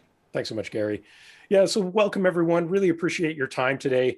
And as I mentioned, we really want to talk about, what Epiphan has to offer as a fleet of products and how we can leverage that within an education environment. So here at Epiphan, we design hardware products and cloud-based solutions to try and deliver professional quality products for an AV environment, kind of top to bottom is the idea, in something that's reliable and easy to use. So we're most known for our Pearl line of products, and that's definitely going to be a big focus today. But everything within the Epiphan ecosystem I'm going to talk about today, from the Pearl models to Epiphan Cloud, is designed to be flexible, reliable, easy to use and IT friendly, but also professional quality. And Epiphan Cloud, which is one of the things I'm going to talk about in more detail in a second, allows us to centralize control of the rest of the family, the Pearl hardware. So this really starts to become an entire ecosystem that we can mix and match to suit whatever our specific needs might be. So the first part of that anchoring it is Epiphan Cloud, which is a newer cloud-based service from Epiphan that allows us to pair all of our different Pearl and LiveScript hardware into this one cloud account where we can manage these devices at a glance on a dashboard, configure them, start, stop, control, just see what's going on, set up alerts, set up batch actions for things like firmware upgrades to make it easier on your staff to get things done, right? Time saving, time is money. We gotta shorten it up sometimes. And cloud can really help you do that. And we have a number of customers in the education sector. They're absolutely loving using Epiphan Cloud to manage their fleet of Pearl hardware. And I'm going to touch on some of those towards the end of my presentation. So cloud's a great piece for that. But of course, we're pairing all of our Pearl hardware to those. And that's, what is the Pearl hardware for those of you who are not familiar with it? And I really appreciate Paul mentioning this during his presentation. The idea with Pearl hardware is to have a dedicated hardware appliance for streaming, recording, and integration with CMSs like Kaltura and Panopto. The main thing here is that as a family of products, we have a Pearl model that fits pretty much any scenario. The family is now made up of 3 different models. The top end, the kind of flagship, is the Pearl 2, which is really there to be that ultimate all-in-one kind of production system with multiple video inputs, lots of encoding output possibilities, cool technologies like NDI, which I know was mentioned by the guys earlier from NewTek, kind of everything there, right? It's awesome for this, maybe the studio style environment. In the middle, we have the Pearl Mini, and it's maybe the sweet spot of the whole thing because a little lower cost, a little less capable, but still has a lot of the pro features baked in and has enough of the kind of production capabilities like mixing and switching and cropping and scaling that it's a great fit for not only lecture capture, but also for smaller scale productions. So it's middle of the family, but also maybe the most flexible, I think, and it's awesome. It's got the big touch screen on the front, makes it really easy to use. And then we also have our most recent model in the line, the Pearl Nano. The Pearl Nano is the smallest entry level in this line, so it's a little more straightforward, a little more focused, but that actually makes it almost the perfect fit for a big range of different possibilities. It's awesome as something like a remote contribution encoder or for even smaller scale live events. Now we're going to dive into each one of these individually to go a little deeper. So I'm not going to go through the full spec sheet here, but take a quick glance at it to get an idea of what we're going to talk about. All of the Pearl models, though, can integrate with Kaltura and Panopto. And these are very deep integrations. And what that allows us to do is that any Pearl model could be pretty much set and forget with whatever video signals you have coming into it, like maybe a Simply Track 2, like Paul was talking about, and maybe other feeds, maybe a document camera and some other pieces you have. Have all that coming into your Pearl, mix and match and switch it as you might need in Mini or Pearl 2's case. And it could be totally automated, event-based, automated start-stop, automated sending the assets back to the CMS through Kaltura and Panopto. Or you could be doing ad hoc on the fly, events where someone comes in, pushes a button because they just need to do it now, and it's going to go to the appropriate places in the CMS. This means that it's super easy to manage. You don't necessarily have to be worried about individually managing each and every piece of hardware in the rooms, right? You can kind of centralize it through a combination of Epiphan Cloud and your CMS like Kaltura and Panopto, and have a variety of different models. The other way we can add to that control is using third-party controllers like Crestron, which can leverage the Pearl APIs to kind of add an extra layer, right? Maybe we're using a Crestron control panel to control other things in the room, like even lighting or audio systems, and maybe even our cameras. We can also control Pearl through some of these control interfaces. Now, I mentioned Crestron not only because they make some awesome product, but because they also made a specific control module for the Pearl products. And that gives you a great place to start and to build from in order to kind of move forward with a simplified control interface, a centralized control interface in the room to make it easier for the users, whether that's students or faculty or whoever it might be. So this could be an awesome integration in a combination with the Pearl hardware.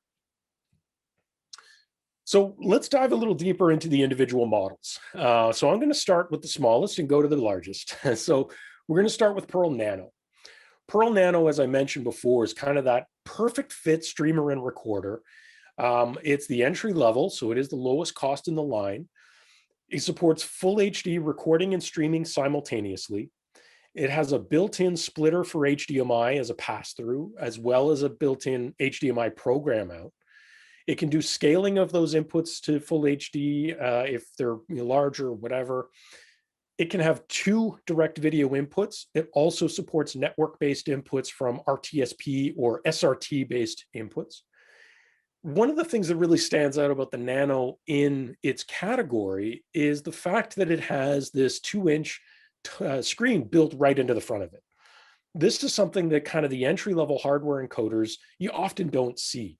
And it was important for us to design Nano to have that screen built into it, as the other Pearl models do, for simplified confidence monitoring for people using the product, but also there's a level of control and menu system there for configuration. So it can be really easy to set up out of the box with even accessing things like network settings from that screen. In addition to those video inputs, Nano also has professional audio inputs with XLR inputs on the back. And we're going to look at the back in a second. So this gives us the ability not only to bring in SDI and HDMI-based video signals, but professional audio as well. And that gives us a lot of flexibility. Storage-wise, if we're recording directly on the unit and not using it for only live streaming, we have the option of using either a removable SD card, or it has a bay on the bottom that we can populate with an M.2 SATA SSD. So maybe we stick a 500 gig SSD in there, and we know that we have a ton of buffer space there to record for days even before we have to offload that content somewhere else. So the Nano has, we've been getting it going for quite a while now. It's been selling now, and it has been selling like crazy into all kinds of environments. And education is definitely a big one. And we're really excited to see, where this goes within education for 2021. Around the back of Nano is really where all the details are. The front has that screen and some buttons for controlling the menus on the screen, but around the back is where all the fun I/O is. And one of the things I want to highlight here is that Nano can be powered not only by a 12-volt DC power supply, which it comes with, but it also can be powered using PoE+. So it gives you the flexibility of either plugging it into the wall with that DC, or maybe if your network infrastructure has a PoE switch, you can save running that extra cable and just power it off of PoE+. So that flexibility in a lot of scenarios for deployment is really key. As I kind of briefly touched on, we have all of our inputs and outputs back here, right? So we have our HDMI input with an HDMI pass-through, which is a zero latency pass-through of that HDMI input, which means it's a great piece to put in line with maybe a display or a projector in the room without necessarily having to add extra splitters or DAs in order to send our content both into our encoder and to the in-room display. We also have the SDI input, which is, as Paul mentioned earlier, is the best choice if we need to stick a PTZ camera in the back of the class and send a signal long distance across the room. SDI is there to do that. So your long cable runs, super reliable connections with the locking BNC, excellent signal. We also have the HDMI output, which we could use separately and in addition to that pass-through as a program out. So maybe we're mixing that HDMI and SDI signal into a picture-in-picture. We could send a program out to another display, a breakout room, or to another device very easily. And then also the audio that I mentioned. We have the XLR audio, which can be used as a balanced stereo pair or separate mono inputs. These are pro line level inputs. So usually this would be coming from an audio infrastructure like a mixer or preamp that you already have in play. But in addition, we also have the RCA inputs if we need more of a consumer level signal. But of course, we can capture embedded audio on HDMI and SDI as well. Now, kind of stepping up a level, maybe we want to add a little more complexity, but we still want it to be super easy to use. That's where Pearl Mini really comes into play. When we move into Pearl Mini, we add some other pieces that make it kind of fun. We add the ability to do some switching built into the device, as well as a few more advanced mixing and things like that. We can also do some multiple encoded outputs simultaneously, which is very important for some workflows with Panopto and Kaltura, where they like to have individual streams per video input. So we can do all of that on a Pearl Mini. We also have the giant touchscreen on the front. This touchscreen gives us confidence monitoring, some menu systems for control, and if we're integrating with Kaltura and Panopto, we can start and stop our ad hoc events, non-scheduled events from that screen. Someone can log into their Kaltura Panopto account from that screen, start their event. When they're finished recording, it automatically will send it to their home folder or wherever they selected using that interface. So this is a great piece that could be stuck right on a podium if you wanted to, or on a table in a studio, and be very easy for the operators. It does add some other flexible options here as well for smaller scale live event people, where they might be bringing it around to different places. Pearl Mini, although larger than Nano, is still a very small device and adds the ability of also using microphone level or line level Pro audio inputs from XLR and TRS combo jacks on the back. So this gives us a lot of flexibility in the different signals we can bring in. It uses a removable SD card for storage. So again, you can pretty much stick in whatever size you need. Usually we see people using 128s or 256s, but some customers are going as much as a terabyte. Around the back of the Pearl Mini, again, that's where most of the action is. We have the TRX XLR combo jacks I mentioned. Again, these can be line level or microphone level and can provide phantom power. So again, this is really flexible as a small scale kind of event all-in-one production box. We also have a 3.5 millimeter microphone in and the RCA in as well. So if we're looking in more consumer level signals, or maybe the 3.5 mil directly out of a wireless lav pack or something like that, pretty much if you could think of audio, Mini's equipped to take it in. From a video perspective, we now have 3 inputs here where we can bring in 2 HDMI and 1 SDI input. So we have a little more content we can bring in.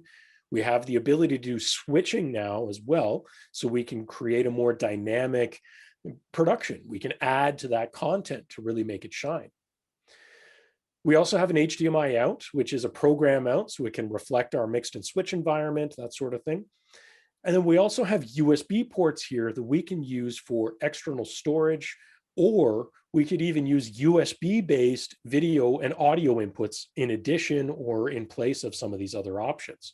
So it could be a webcam, it could be a PTZ camera over USB, it could be a capture card, a document camera over USB.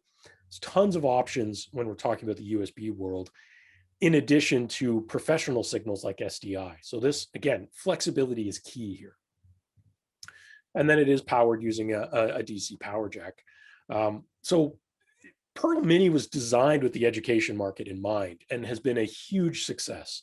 And I have some stuff to talk about towards the end of the presentation with some quotes from some people about that. The next one is the big one at the top of the line, and that's our Pearl 2. And this is designed to be the ultimate all-in-one production system from Epiphan. It has options for supporting up to 4K inputs as well as 4K streaming and recording, has up to 6 video inputs, support for a wider range of network-based inputs like NDI. It has a touchscreen built into it like its smaller brother in Pearl Mini, but because Pearl 2 also has rack mount versions, the screen is a little smaller. It has 4 XLR inputs on it, and it has a built-in 500 gig SSD for storage. It adds a few other production pieces like NDI support and chroma keying support. So it starts to become a great tool for putting into maybe a studio or production hub where we're bringing in all kinds of different signals, mixing and switching them all together, and recording and streaming simultaneously.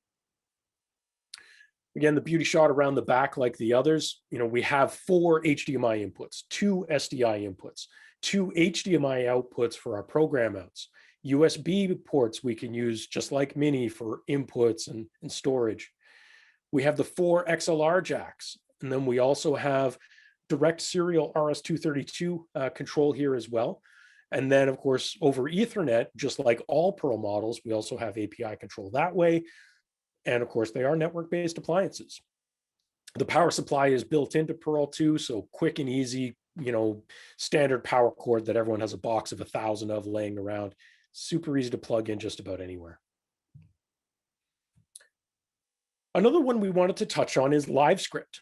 Now, LiveScript is a simple, easy to use, real-time automatic transcription device. It's powered by AI to do automatic voice-to-text transcription. This can be a great partner in the classroom in order to really accommodate a lot of different scenarios.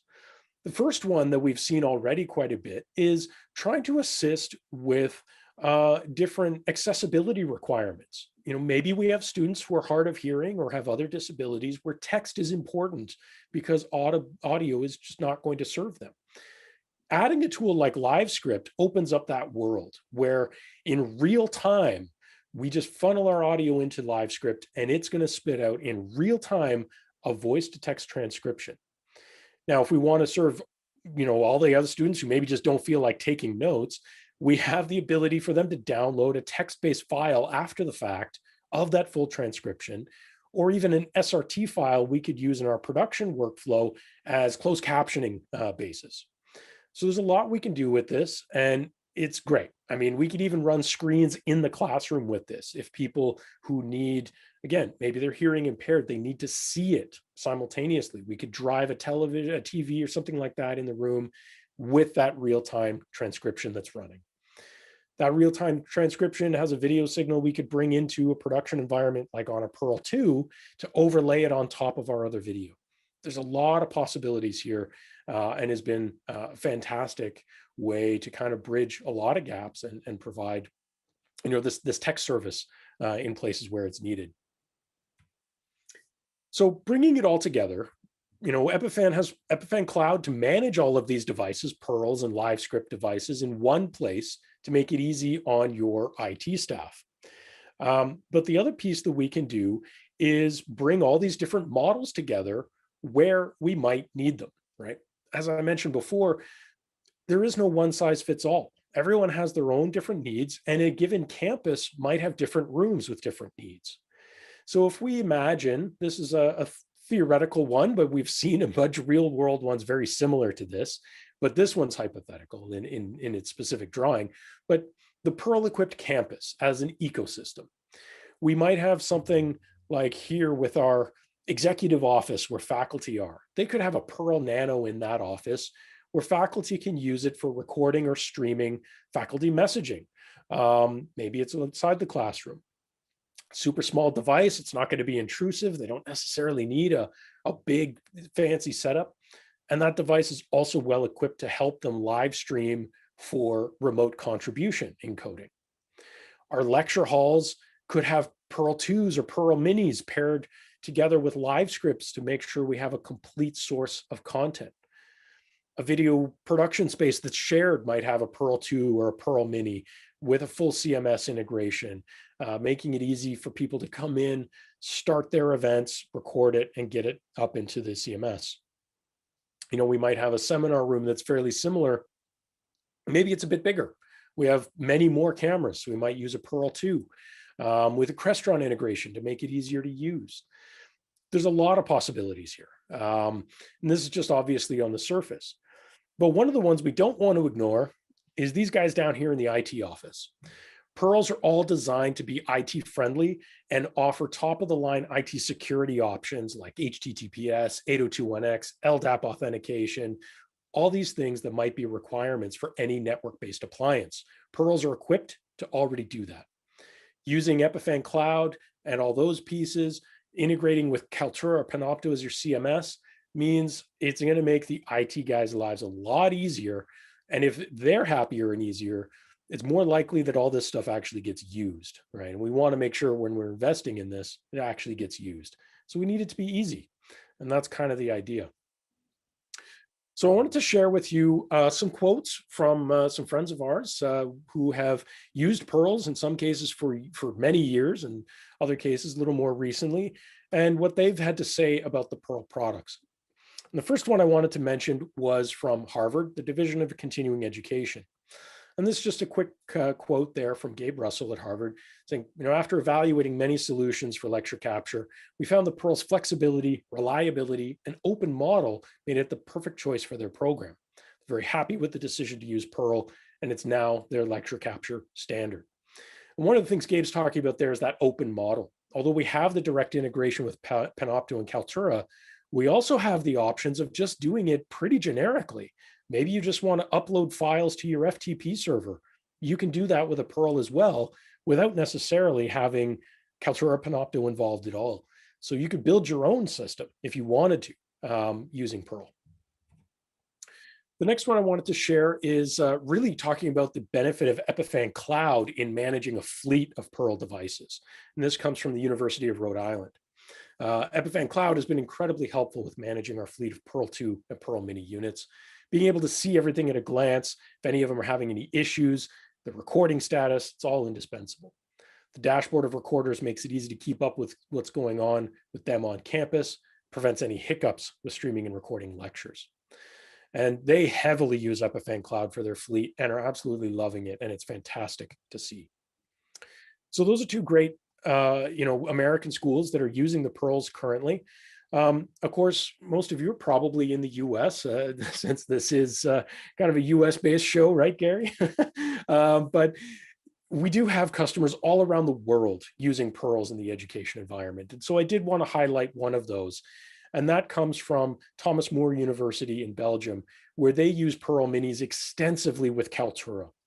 And they've done some fascinating integrations. And just before the pandemic, we had the opportunity to visit them at their site, at their campus, and explore how they were using it. And we actually have a video up on our YouTube channel all about their use case. So if you're interested in what they're doing, I would highly encourage you to check out our YouTube channel, which, here's the shameless plug Gary mentioned earlier. We put up lots of videos on there. Our webinars that we do almost weekly, our bi-weekly live show, which is tomorrow on Thursdays at 3 o'clock Eastern, our use cases that we get from some of our awesome customers like Thomas More University. We put a lot of that stuff not only up on our website, but on our YouTube channel. That's awesome. And, thank you so much for coming on the show. We appreciate it. And one of the things that I love is the people you're hearing on this show use the gear that they sell and that they make to produce their own videos. There's no greater thing than that. So if you can give back this screen share to me, I'll go forward. But one of the things we want to talk about in this interim period, and you can stay on if you want. I don't know if the guys are going to take you off or keep you on. I don't actually know how it works right now. But got 3 minutes, and then we got to bring up Shane. Cool. One of the things that Video Guys does very well is we can help you with a bundle where you can put different products together. So if you're a school and you're looking for some Epiphan and some PTZ cameras, or you want to put a production studio in, all this different stuff, you can give us a call and we can help scope this out for you. And as I said on several points during the show before, is if you need a local dealer who's going to come and do a consultant, run wires for you, install it, train you, we have a network of dealers throughout the country we can help you with as well. So if you give us a call and we say, you know what, this is a great program, we're going to help give you some ideas and stuff like that. Now I'm going to call Bob over at, IT Video Warehouse in the middle, who's 30 miles from you guys or whatever. We have guys like that who can help you out. And I think that's one of the things that's real important in this whole thing is that if you've got an IT tech department that understands video, we're here to help you. You can buy this stuff. We can talk you through it. A lot of people have IT tech support departments who really fear video. And in that case, we have local guys who can help you get over the hump with fearing them. But the one thing I want to stress is, and I'm going to go back to my motto if we could bring it up, and that is in 2020 we made stuff work, and in 2021 we're making it work better. So even your IT departments, the guys who were the biggest roadblocks in the past at your schools to doing this kind of video stuff, how to make it happen. They figured out how to happen, and now these schools are doing remote instruction. They are doing live streaming. So the time is right, if you are a school or a college or whatever, to expand your program and expand what you're doing, because your IT department, I don't think they're going to be a roadblock anymore. Wouldn't you agree with that, George? Absolutely. I think, there's a lot of negative things that came out of 2020 for sure. But I think one of the positives is that, Pandora's box got opened to some degree, and there's no going back to a lot of these things, right? Whether it's remote production needs, whether it's, specifically in education, people have learned how to do these things. Yeah, they scraped by, but now they're looking at how to really, education going online and lecture capture was already a growing industry before, and now it's just absolutely accelerated light years ahead of where it would have been out of necessity. But that's a good thing, because now we can get the right tools in the right places to make it as easy as possible for the people installing it and the people ultimately paying to consume the content, and that's the students, right? Awesome job, George. Thank you so much. We're going to say goodbye to you. Thank you so much for being on the show. We'll see you at the round table at 5:30. Afterwards, we'll talk about some stuff. I have topic I'm going to launch on you guys that I thought of that I think is going to make for an interesting conversation because we're really covering stuff great. And I just want to say, in summary on this, is my good friend and industry leader, Dr. Cross, said on one of our early shows that the pandemic forced adoption ahead 5 years. We leaped ahead 5 years in adoption. Now, the technology was coming along. The technology didn't leap ahead 5 years. The adoption did. But now that the adoption has, the people making the technology know the investment is a better investment than it was before with a quicker turnaround and a quicker payback. So you're seeing this massive investment by my industry, people who always were, but with all the sales they had, they generated the revenue. It's here. So expect 2021 and 22, the next couple of years, to be just fantastic with new stuff. George, thank you so much. Have a good one. We're going to catch you later. And now let's bring up Shane Scrimager from Telestream.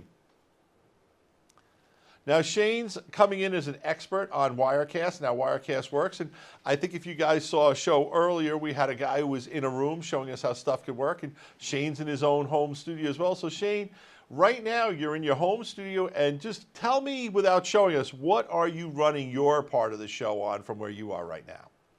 Actually, I'm running everything through the Wirecast Gear 420 and just piping it into Skype through the virtual camera.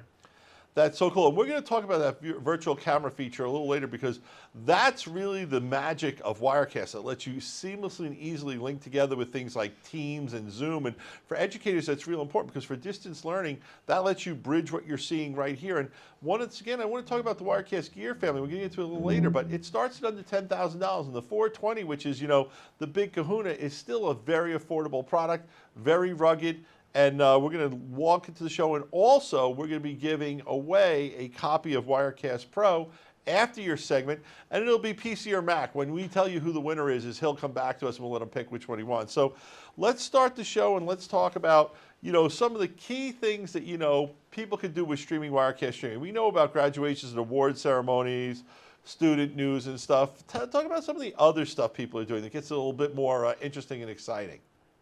Well, I mean, so we were kind of figuring out the graduations, but now that we kind of have some return or some sort of like crew, now we can go back into theater and sports and start doing the coverage that we used to cover. But we kind of got sidelined there for a little bit. But it seems like things are kind of rolling back into where we have some sort of production value.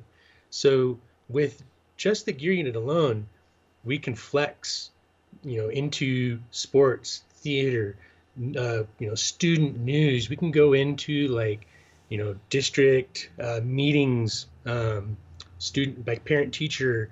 Like basically what we can do is we can use these existing video platforms that we have and literally go cross-platform across all of the ways that we used to communicate within the school, sports, teachers, and students. And one of the things I want to stress that why I really love Wirecast in an educational setting is the gear could be the big production unit everyone uses, but you can have Wirecast software, either standard or pro, installed on multiple machines. Plus, you can actually get the trial version if you want to check out what you're doing and have people play with it a little bit. So it's really cool that it's software only, PC or Mac, laptop, desktop. We don't care. It doesn't care. It runs on just about everything. It supports NDIs. You can bring in video sources via NDI. You can bring it through capture cards. You can bring it through USB converters. There's so many ways to bring your video in. It's a real versatile product. And the thing that I think is important to talk about Wirecast is it doesn't just do everything. It does everything really great. It really does it at a high level. Some things are, what's that saying, like a jack of all, master of none? That's not Wirecast. I've got customers who still to this day will run Wirecast on a laptop because they feel it's just the best damn encoder that's ever been written. And they like it better than hardware encoders. It does so much. And we'll have people, who are bringing in shows or working with other stuff where they'll just have the Wirecast being used for their graphics or for other reasons, whatever they want to use it for. But we're going to concentrate on this show a little bit on the Wirecast gear and how it does everything. And one of the first things we have is a case study from Whitney High School. You want to talk about that a little bit? Well, remind me right quick from the case study from Whitney High School, but I think it was the multiple kids working on it. They did a whole studio show, TV studio running Wirecast gear. Actually, I just had that today, helping with another school, and they were able to bring the three students back in, and of course with distancing, whatever. But we actually had the two cam ops running back into the gear, and then we had the producer on the gear. So we actually, instead of doing like I'm always the one-man band, Yep. we actually had a slight, production crew here, and again running it back into the Wirecast and choosing their deliveries between Facebook, and they were actually using Teams as well for their inner office. Seems like that's being a pretty straightforward workflow right Yeah, now. well, what's interesting about that, and why I wanted to talk about that case study beforehand, is Shane mentioned it, One Man Gang. He's going to show you all this stuff he's doing from a single Wirecast console. Wirecast, he's doing everything, but you can still, I wanted you to understand, just because you could do it on one person doing the show, doesn't mean you can't have multiple students working on the show together doing their parts. Just because you have PTZ robotic cameras doesn't mean you can't have camera people still doing their parts. You can have someone doing the graphics, someone else can be doing the directing, the producing. There's so many different aspects to live production. And what we're doing here is the same thing they're doing in your local news, on CNN, on your sporting program, when you watch Fox Sports.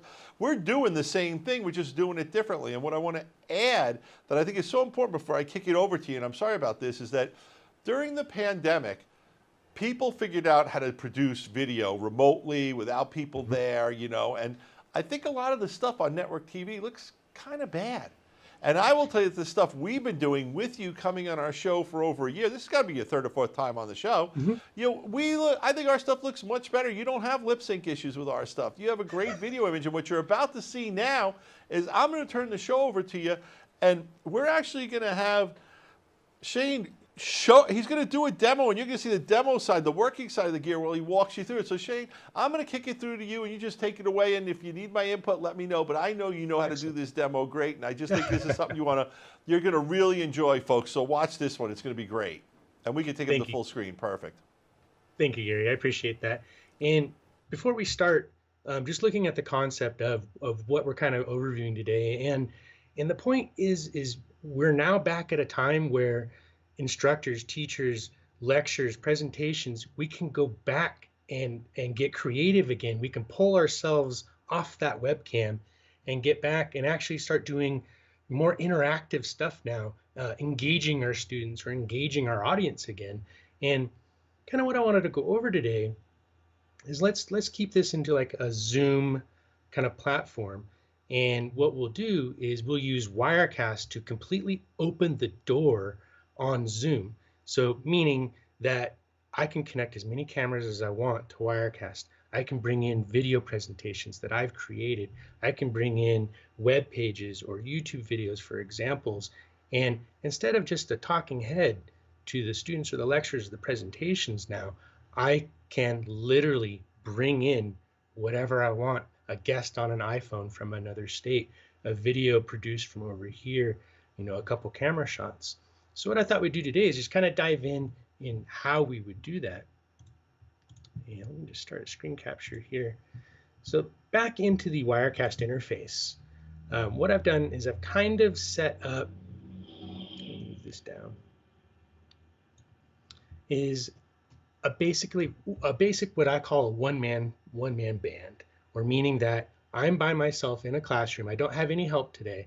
So I've set up a camera, I've lit my shot, and I've added some elements to kind of drive my message, meaning, so layer one, kind of crash course in Wirecast right quick, the 5 layering systems, top layers over the bottom. So layer one, I've just added a company logo. Layer two, a lower third with any information that I want to take on and off the screen. So it's not necessarily has to be there the whole time. I could take that on and I could take that off. My cameras, second shot, if we were to talk about the gear units and cameras, another shot of a picture-in-picture.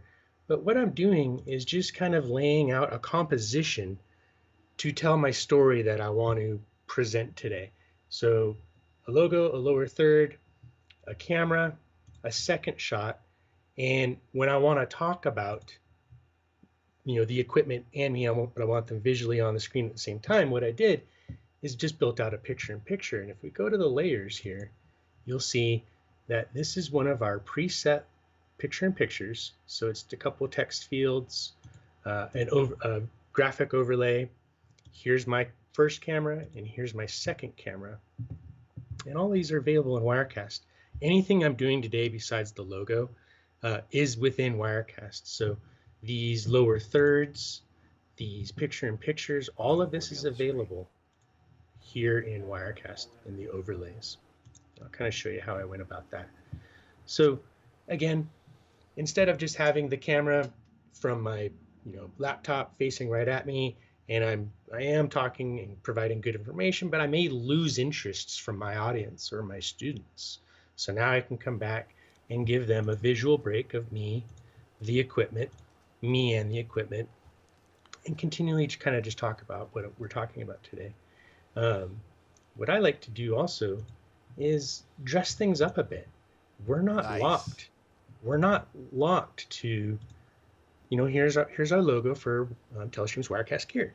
Well, I'm not locked to just the logo. I can bring in a video background and bring this logo to life. And, when I'm talking about Wirecast gear, I can have this visual representation to bring life to it. And again, just start pushing my message and keeping my audience retention. And again, this is just a layer and layer. How I added these shots is very simple. Whichever layer I would like to go on, I click the add a shot, and I can add cameras. I can add my connected audio. I can browse my disk for any content that I have, videos, logos, lower thirds, anything that I have created. Stock media library, it's huge. It's over 300,000 video, audio, photo elements, music, all royalty free, all copyright free for you to use to, again, push your message. So what I just typed in clouds. Let's try it real quick. I just typed in clouds for that background, and these are all the options that pop up when I type in clouds. Free for you to use. Once you download it, you own it. Again, it's just to push your presentation, push your message, keep it interesting.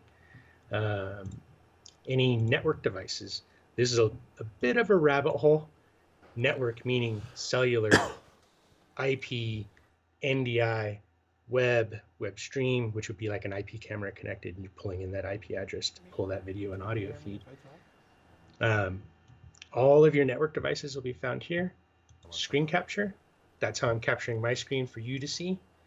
We can also capture a screen from a second computer. So say you had another student or teacher with their own presentation.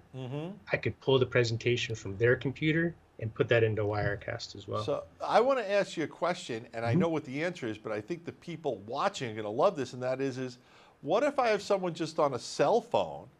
Can I bring them into my show with Wirecast? Easily. We've made it as simple as we can. So if I was to add a shot, network, create a rendezvous session, and what rendezvous is essentially is a webinar platform within Wirecast. So I'm not leaving Wirecast to go to Zoom or WebEx or Teams. I'm staying within Wirecast, and what I'm doing is I'm creating a link. So if I create session, it creates a link.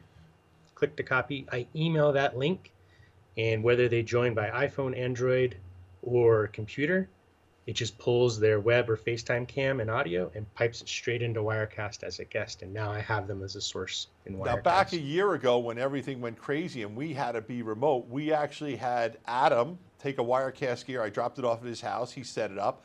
And we used my computer in my office through Rendezvous to produce shows where we were coming in. We even brought, I think we brought you in one time, remotely through Rendezvous. And it was a workflow that is very, very solid. And some people, if you Google, I'm going to do a little disclaimer here. If you do some Googles on, Telestream or Wirecast Rendezvous, you might see some people with some complaints. And I think those complaints were very valid back when we first put this together. But in, the current world with the current cell phones, current technology, Rendezvous is really stable. We ran our remote productions without a hitch for I think 3 or 4 weeks in a row, depending on Rendezvous is the cornerstone of it.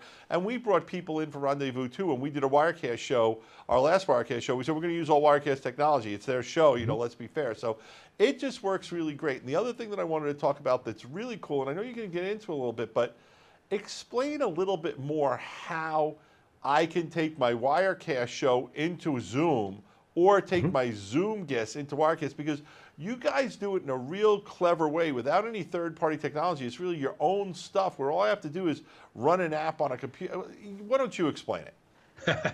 I'll take you away. And that's exactly it. If I go back to the screen capture. And you could take over your screen. Perfect. And we can bring them up full screen now, Adam. So what we did is we can create an aggregate webcam, or we can tell Wirecast to create a webcam of Wirecast's live output. So if we go to our output settings, it's right here, virtual camera, and I'm already running it as I'm pushing to Skype right now. So virtual camera out, it says start. I click start, and then go into your webinar application of choice. So let's go into Zoom. You could go ahead and start the meeting and everything, but right quick, let's just see where this is. If I click settings, video, as long as Wirecast virtual camera is on, you will see it in your available cameras. There we go. Here, let me just click back real quick and go back to me. I like to call this like an Inception moment, like I'm in the movie Inception, because I'm zooming within a zoom, within a zoom, within a Wirecast, within a show, within a show, within a show. That's so funny. It's confusing for me too. I'm like, where am I going? So as long as Wirecast virtual camera out is enabled in Wirecast, it is creating a webcam in your computer of Wirecast live output for you to choose as a camera in your webinar platform of choice. Super straightforward. We have a couple of things going on right now.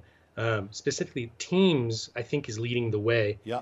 They enabled NDI discovery within the Teams meeting. So if I was running Teams, I would turn on NDI, and then all of the people in that meeting would be a straight NDI feed into Wirecast. And I would just go new shot network, and literally under an NDI source, you would see everybody in the Teams meeting. Now, if it was another like Meet or Zoom or GoToMeeting, what we'll need to do is do a traditional screen capture, and a second monitor would help bring up the, let's say, Zoom on there. And what I would do is just capture a region of that screen and bring that Zoom meeting into Wirecast, and then I could dress it up. I could put our logo on it. I could put a lower third on it. Although Zoom is hosting our meeting, I now have the ability to add production value to it. I can dress it up with logos and lower thirds. I can leave the Zoom meeting and go to a presentation. I can come back to the Zoom meeting. So what it's doing is it's giving you the flexibility of what do you want to bring in, how do you want to present it, and also third and most part is where do you want to deliver it? Back to a webinar, stream it. Did you want to record it to disk? Where did you want to send your delivery? Great stuff, buddy. Great stuff. Before we go, I want to make sure people know the Wirecast gear, dedicated hardware that's running Wirecast Pro, but there's two flavors of Pro. There's the Studio and Pro, and I got to tell you, for the $200, I think it's a no-brainer to get the Pro, but why don't you tell us about some of the features that are in Pro that aren't in Studio? You can dive in a little deeper. When you get into the moderate and advanced workflows, when you need to map your audio, so Wirecast will recognize every track of your audio.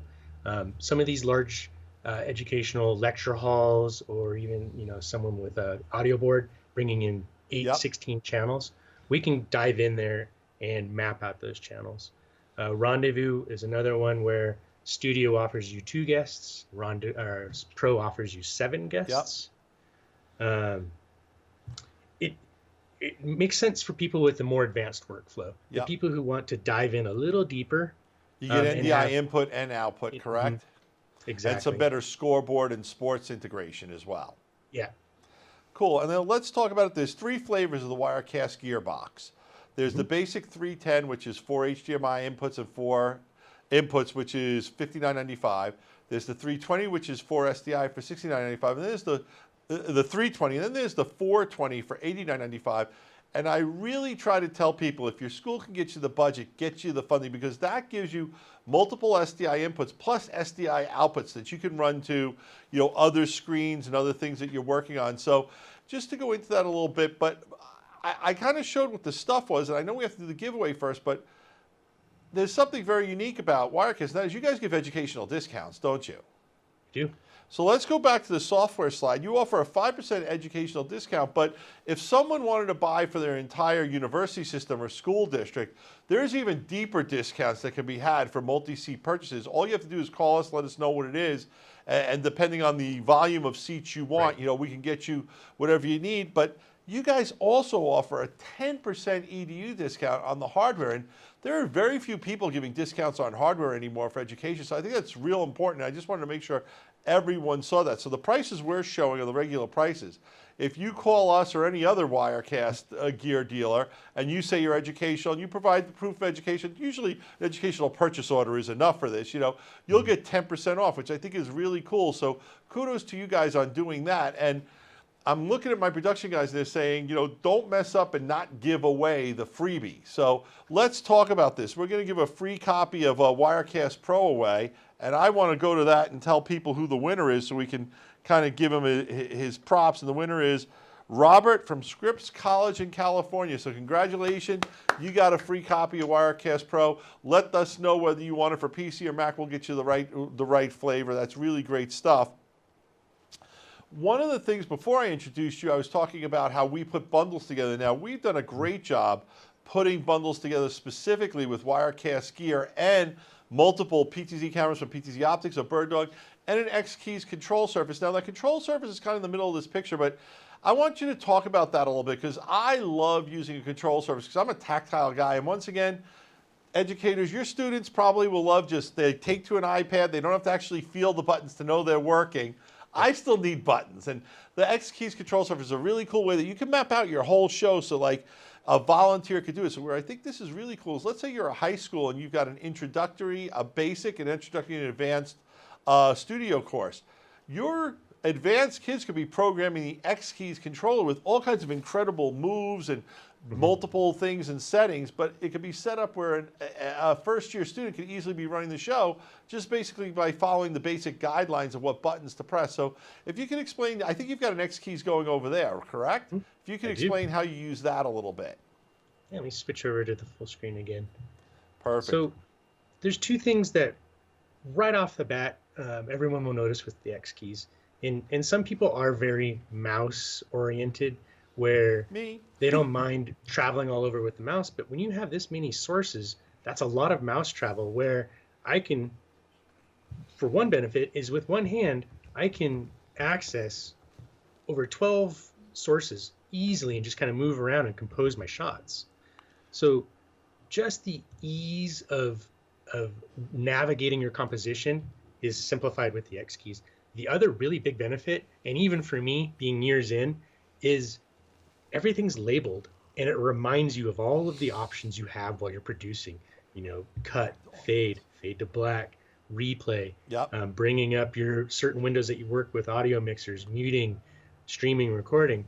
So it's kind of like a reminder of, hey, by the way, here's all your options, kind of right in front of you. Like you said, some of us just prefer the tactile environment over mouse. And if you could switch back to you, we'll say goodbye to you. But the other thing I want to talk about is you mentioned that you support NDI, which means all these PTZ cameras that are NDI, I don't need any fancy wiring to get it in there. If my PC, Mac, or laptop is on the network and my PTZ camera's on the network, I'm just going to see them, be able to get to them, operate them.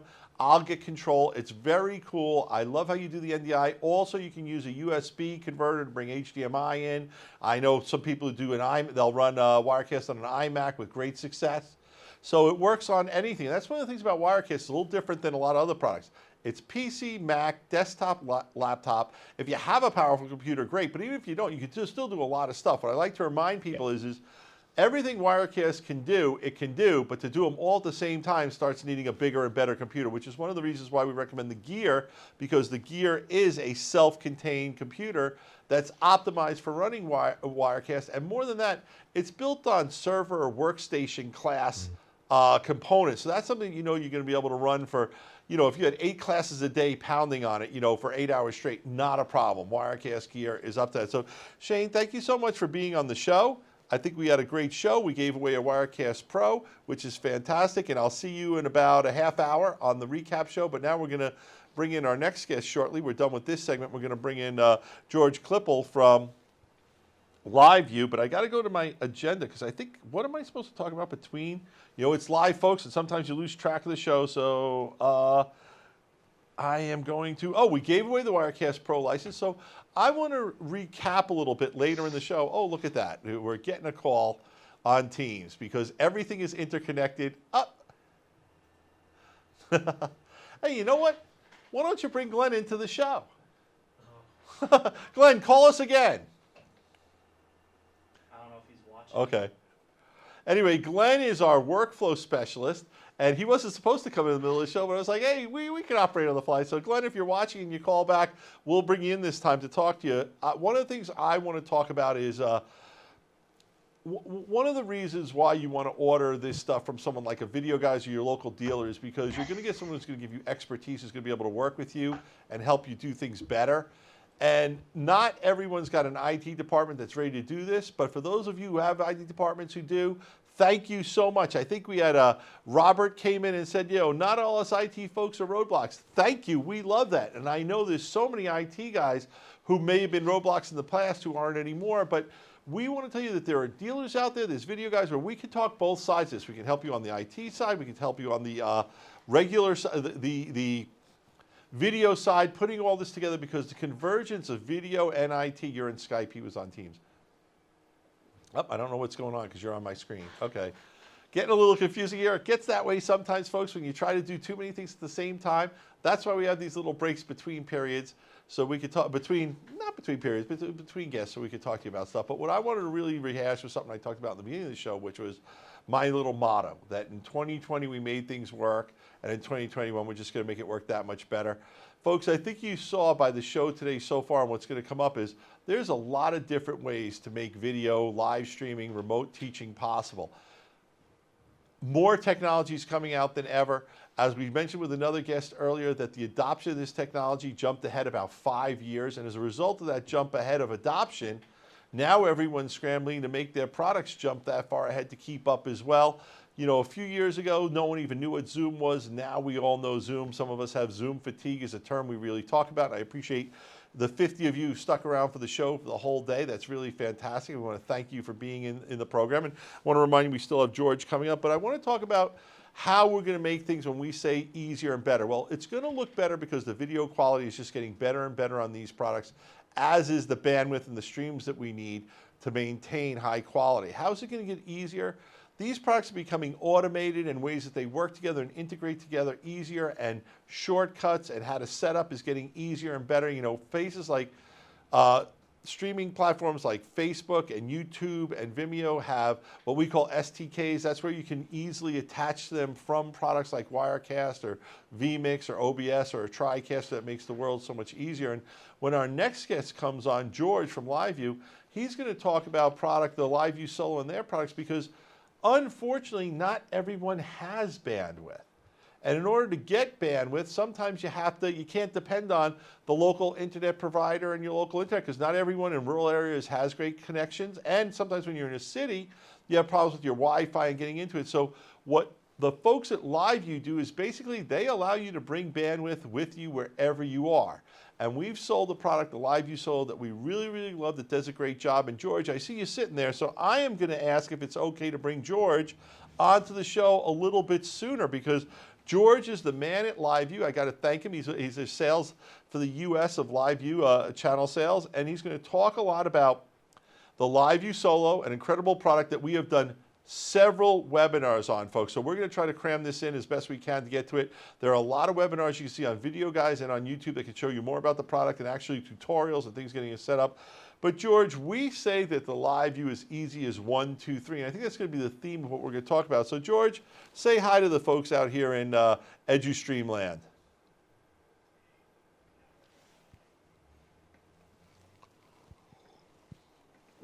Always fun to have you on the show. Now, the LiveU Solo, before we get into the LiveU Solo, we have this big stats thing. So if we could bring this up full screen, at least on my monitor, or can we bring this up full screen for everybody, actually? And now we're going into, just George, walk us through this. This is like what's going on with live streaming this year and the growth and the stuff like that. So talk to us a little bit of how important live streaming has become and how LiveU has been an important part of making live streaming possible. taken off over the last few years. We've been around since 2006, and we started in the broadcast realm. But I will tell you, in every single vertical, in particular in education, it is just the hockey stick effect, right? Skyrocketed over the last 3 years, I'd say. You're just seeing so many more folks creating content that you've ever seen before. And it's going to places on Facebook and YouTube, of course, but in the education sector, you're seeing more and more people using products like the Solo product and others from LiveU to get their message out, not only from the standpoint of using it in the classroom like a journalism program or what have you, but using it for all sorts of things like athletics, using it for people who are in the band, using it for all sorts of different applications that we've never seen before. And it's just grown dramatically and tremendously over the past few years. Now, the LiveU Solo is a dedicated encoder that uses internet or Wi-Fi, or we can bring people in using cellular bonding. So I want to talk about cellular bonding a little bit. And George, I'm going to kick it over to you. But cellular bonding basically says I'm going to have 2 cell modems attached to my encoder. They're going to go up into the cloud. They're going to put that signal together into one big pipe, and then they're going to transmit it on whatever my CDN of choice is. It could be Facebook, YouTube, or your own RTMP stream. And what I like to say about the LiveU Solo is it lets you have guaranteed bandwidth wherever you are. So let's say you want to bring video from your sports field, your football field or your baseball field. George, what's the best way to do it? Is it investing thousands and thousands of dollars and running power and lines out to the field, or is it just taking advantage of the existing cellular network that's flooding our area anyway? It's taking advantage of the existing cellular network. Save those thousands and thousands of dollars for that infrastructure. It's really just take the Solo, and you can have 2 modems or 3 modems. You can even use Wi-Fi or Ethernet to plug into that device, and take advantage of what you have there, that existing infrastructure or that beautiful bandwidth of cellular that's all over the place, in the air, around you on that campus, and utilize it. And that's really what the LiveU Solo is all about, and gives you that freedom and flexibility and the portability to go anywhere, whether it's let's say right there in your backyard at your baseball stadium or football field, just a few feet from the back door of your school, or whether it's an away game, which is something completely new and unusual that schools have struggled with or wanted to do for years and years, and now can do.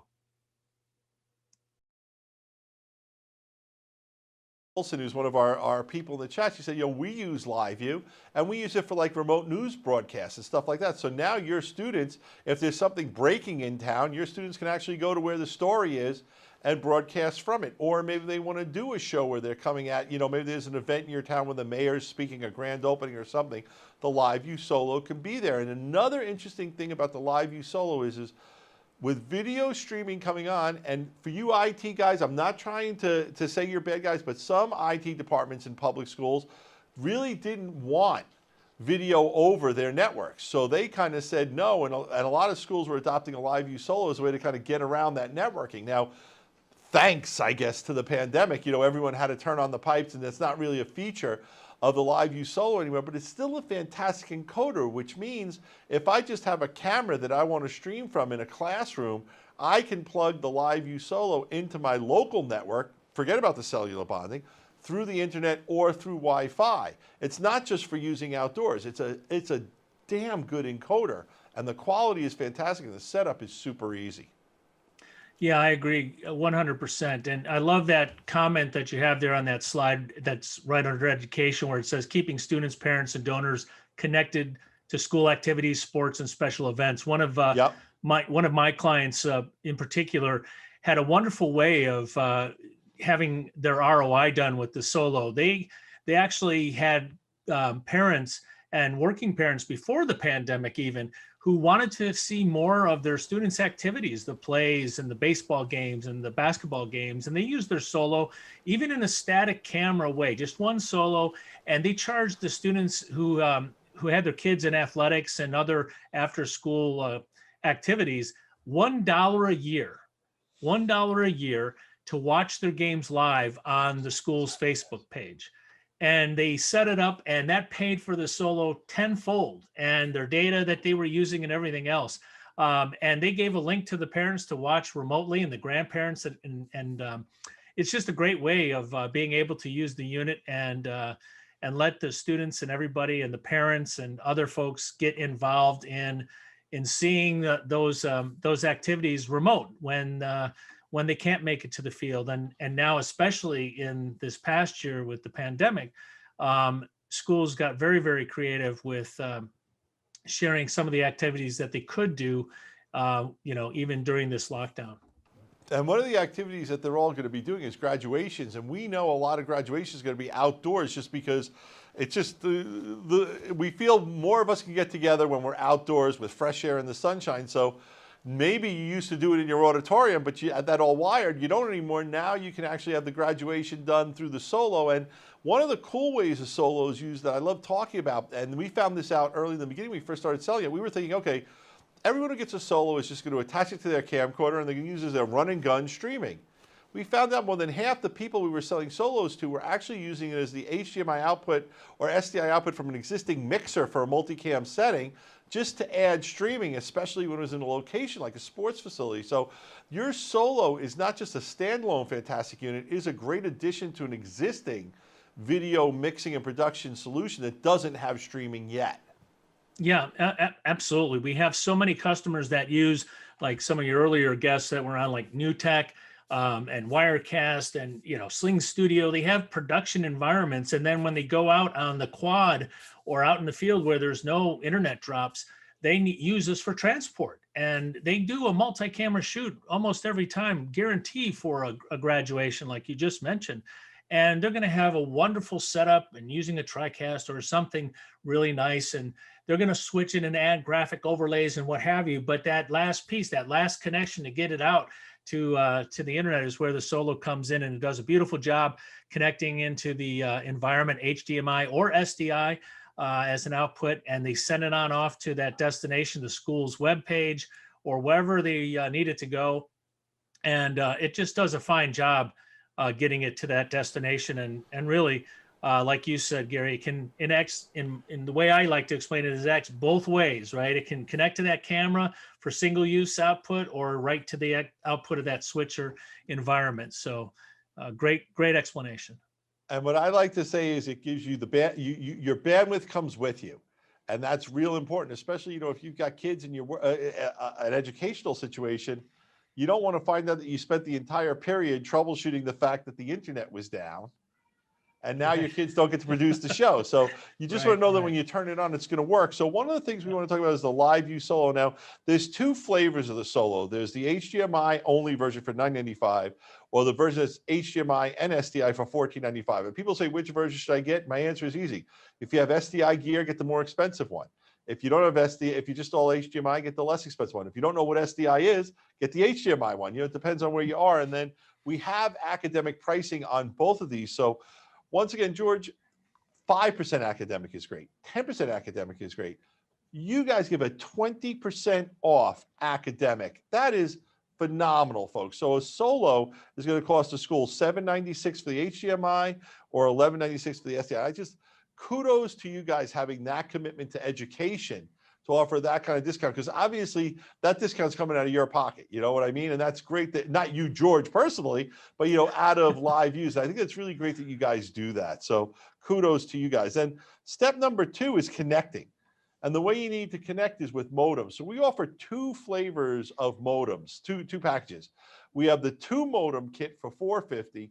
Or we have the 3 modem Storm kit that's the 2 modems, plus what I like to call the hockey puck, and can you I always used to say 2 modems was enough, but then my customers and actually the real world said, no, that 3rd modem gives you an extra level of assurance.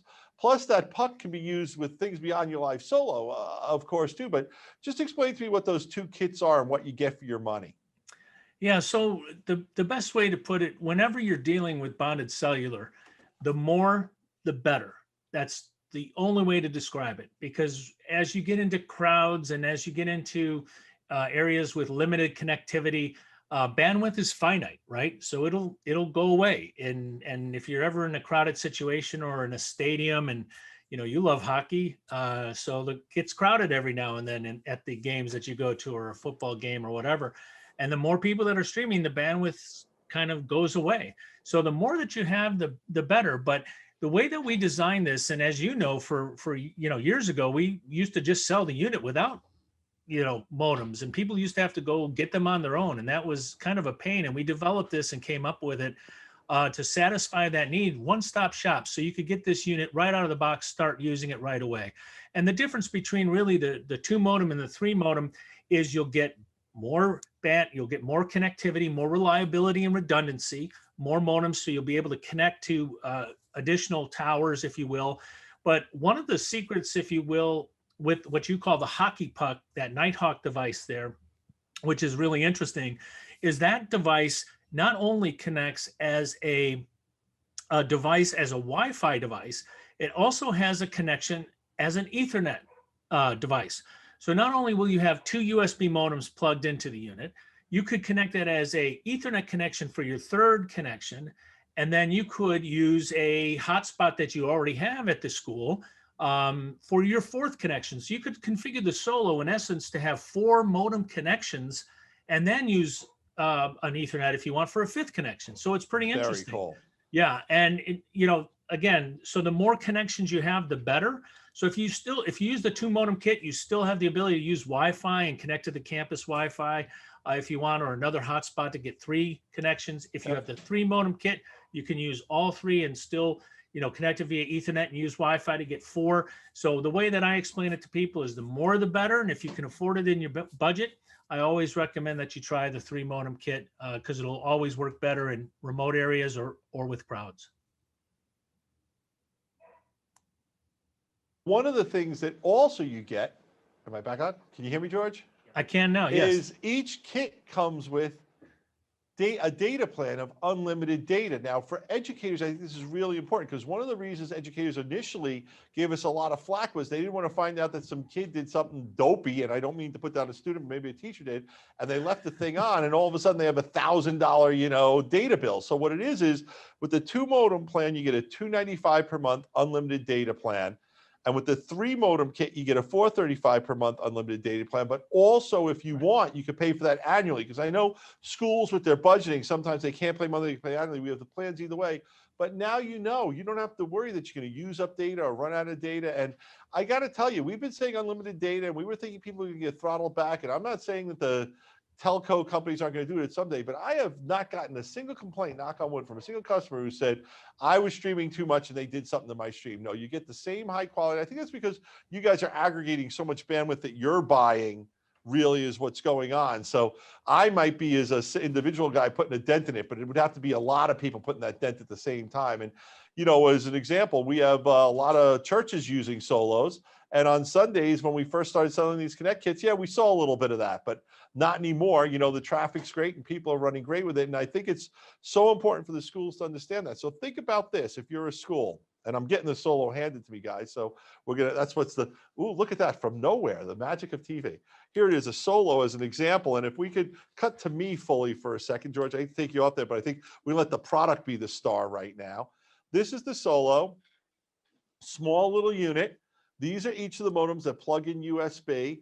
And this unit can be mounted on your belt pack, on a tripod, or wherever you want. But look how small. It's a great little product. And now, if I'm a school, I can get unlimited streaming. So what does that mean? I could do my games on the weekend. I could do events that are happening during the week. If a particular teacher wants to stream something from a field because they're going on a field trip to do something, all these things we can do. And you know what your costs are going to be. There's no surprises. You buy the Solo, which you get the educational discount. Unfortunately, with the connecting the data, we can't offer discounts because that's up to really the cellular providers, and they don't give deals to anybody. So it's not the fault of LiveU. They would if they could, but you have a predictable amount of expense that you're going to have bandwidth where you can take this wherever you need to stream video from. Put it in the middle of a field, in the middle of a city block. You could be running and gunning with a camera that's in motion while you're moving, or it could be set up to your mixer that maybe you're mixing your football games out from the stadium. You can take this up to the press box, plug in the output from your mixer, and now all of a sudden you're streaming live. So this is a tremendous product. The quality is outstanding. And I just wanted to stress this again. What I say with the LiveU Solo is you're guaranteed to have your bandwidth. You bring your bandwidth with you, and you have the assurance that your bandwidth isn't going to fail. And anyone who's done internet streaming for a while, getting all three of those things in the middle of a playing field, that's pretty powerful. And LiveU Solo is a great product, but sometimes people need more. And we didn't really want to go, the Solo is really the star of the show today for this segment, but I know some of you guys are from bigger university systems and things like that, because education isn't just, K through 12, it's higher ed. And for the higher ed stuff and the more elaborate people, you guys have the LU300, which is a multiple generation down the road product. It supports HEVC, which means you can get the same video quality over a smaller pipe or twice the quality over the same pipe. But either way, now it has 5G, the 300. We've got an educational kit. Talk about who would need an LU300 system versus a Solo, and talk about all the components are combined, because it's more than just the encoder at that point. There's an encoder, there's a server. Take it away. Yeah, before I do, I just want to mention one thing for the educators out there. If you do buy the Solo data upfront for the year, you actually save 3 months of data cost. I wanted to just point that out real quick, Gary. But for the 300 users, that's stepping you up into what we call our broadcast line of products. And when you move to that line of products, you actually get a lot of capabilities that you don't have with the Solo. The Solo is an awesome product. It's designed to do one thing, and it does it really, really well. It gets your video out to a CDN, and it gets it out there and lets you stream and do all the things that Gary and I have been talking about. What the LU300 does, in addition to all the things that we just talked about, it has the ability to not only stream with up to 4 modems, 2 modems built in internally, 2 externally, has SDI and NDI built in, and all the things that you see there on the screen. But it also has the ability to feed back to our physical server, what we call the LU2000. And this server can take an output. You've probably been on earlier to see the folks from NewTek, and it'll actually feed out SDI plus NDI or RTMP. And it can do any one of those. So essentially it gives you the ability to, do what we call REMI productions or at home productions, where you could be out at the football field and streaming back to a control room in the high school, or at an away game and streaming back to your control room at the high school with a nice setup with your NewTek or even your Wirecast system, and actually entering, lower thirds, graphics, animations to this stream before it even goes out to your audience. And it has things that are very specific to broadcast and specific to J schools, journalism schools, where you have IFB for earpieces for talent.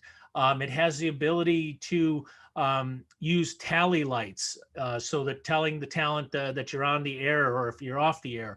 We also have a feature called IP pipe that is part of the LU300, or the LU300 can use, where it controls PTZ cameras, who you had on a little bit earlier, or bird dog cameras, where any IP-based type of camera you can control using this IP pipe configuration, which the LU300 can use with our LU2000 server. So it really takes you up into another completely different echelon. Now, the bonding, Gary, that we've talked about with the Solo and the LU300 is the same. The LRT, the LiveU Reliable Transport, which makes our image quality and everything else look pristine, is the same. And as you mentioned, it's an HEVC unit that gives you double the amount of streaming capacity for the same amount of gigabytes, if you will, as the Solo does. All of that kind of works similarly, but it's a much higher end unit and can do so many more things. And as you just pointed out in this slide, this one that just came up, we even offer an education bundle and a couple of different flavors of bundles for our customers in the education market. And George, I'm going to have them bring the educational bundle up full screen. Why don't you tell them about what's in it and what they get for the money? Yeah, and we came up, we used to sell to the educators all these little pieces and parts, and we found after about 6 months of doing this, educators kept asking for the same things over and over and over again. And so we figured, why not put together a bundle and price it, really aggressively, because that's what everybody was asking for, whether it was a a four-year institution or a community college or what have you, they were asking for the same thing. So in this bundle, we include the LU300 HEVC field unit, and we have 3 modems that come with it. We include the data plan. So this is something that's really important. It's included in the package, and we do a 10-month term. And the reason we did a 10-month term— That is so cool. It shows you guys were listening to teachers and educators, because I know the #1 complaint we got early on when we were selling LiveU solos to schools was, so I have to pay for a data plan when no one's there. Yeah, exactly. And we did listen to customers, and the 10-month data plan was something that they all wanted. They have the ability to tell us what 2 months of the year they want to turn off their data plan, essentially. And some are closed in the summer months, others want it at the end of the year. So it gives them a lot of flexibility. But in addition to this, Gary, they get the server, a 2-channel server, and something else that we didn't talk about, our LU Smart license. Before you go to the LU Smart, you said Oh, the okay, 2-channel server. Yeah. So there are different channels, mean how many outputs could go into your TriCast or your other system. So you're giving one, even though it comes with a single LU300, we're giving them a dual channel server. So there's room for them to add another one down the road. And in fact, there's even a 4-channel one if they wanted to upgrade to something bigger. But I wanted to stress that it's really cool that you're putting the dual one in there, because you're giving them the expandability, which I think is really nice. Yeah, and it's really for future proofing and for the second part that I was just about to get to. Take it away. It's LU a smart product. That's right. It's exactly right. And I'm going to use my phone here and just show you real quick, because I think it's worth bringing up. I know we didn't have this really planned, but LU Smart is included 10 licenses of our Smart app, which is our cell phone application that you can see here, that you can run on any smartphone, Android or iPhone. And what it does is the LU Smart is another encoder, just like the LU300, and it bonds to Wi-Fi. So the secret sauce about our bonding and our LRT allows our cell phones, or your cell phones, the educators' cell phones, the students, what have you, to bond to Wi-Fi. And that encoder is just like an LU300, then it can feed to the server. So a student or a J school, let's say a journalism program, could give out licenses, temporary licenses on a daily basis or throughout the semester if they wanted to 10 different students. And they can be used as encoders, just like the LU300, to feed that server. So they could have multiple students out doing a report, or if they're at a baseball game, they could have a couple of people out doing shoots. The University of Delaware had a fun way of using the LU Smart licenses. They actually put students in the stands at football games, and the students would actually, they were part of the student body, and they or the student fan club, and they would actually just shoot every time the University of Delaware football team would score a touchdown. They would hold the cameras up and get the reaction of the fans. The crowd reactions. The crowd reactions. It was a lot of fun. They put them up on the scoreboard, etc. So we've got some case studies, that happen with the stuff. And I don't think you have to dwell into all of them, but I just want to run through them for the educators. Things we were talking about. Emerson College has done a great job. They're doing it for like their local news gathering and stuff like that. They're using solos, and I think they're using solos and LU300s now, right? Didn't they like graduate beyond solo? They actually are using the LU600 up there at Emerson College. So they use that in their journalism program. Grand Canyon University uses the LiveU solo.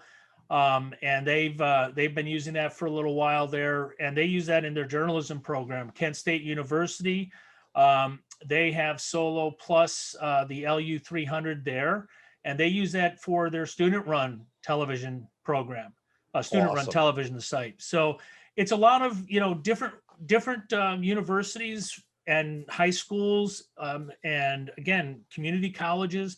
They all have different mixes, and they use them in different ways, right? So it's really, there's no like standard, at Syracuse University, for example, the film school has LU200s, and which is a different product altogether, but they use them in one way. And then the Citrus TV, which is the student-run organization, has the education bundle.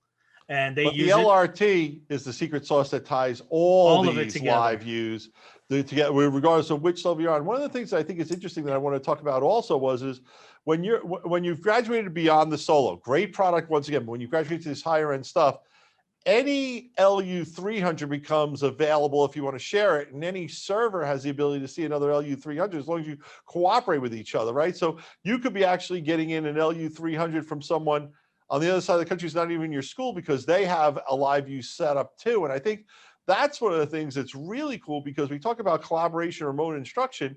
Imagine, having a big game against a rival university. You're each on LiveU, and you could be bringing each other's coaches to each other's pre-game shows to build a little hype, to build a little after the show and stuff like that. So, or if there's a political commentary going down where something big happened, in your state, but it's also happening on the federal level, you can get different feeds and share different feeds. Now, you don't automatically get them. You have to get permission. It's a whole thing. But there's this bigger LiveU network that's out there as a standard I think is worth talking about a little bit, especially for higher education. Yeah. So in this case, that's a very great point. And, it doesn't matter if your LiveU unit is located in the United States or in Japan or Europe.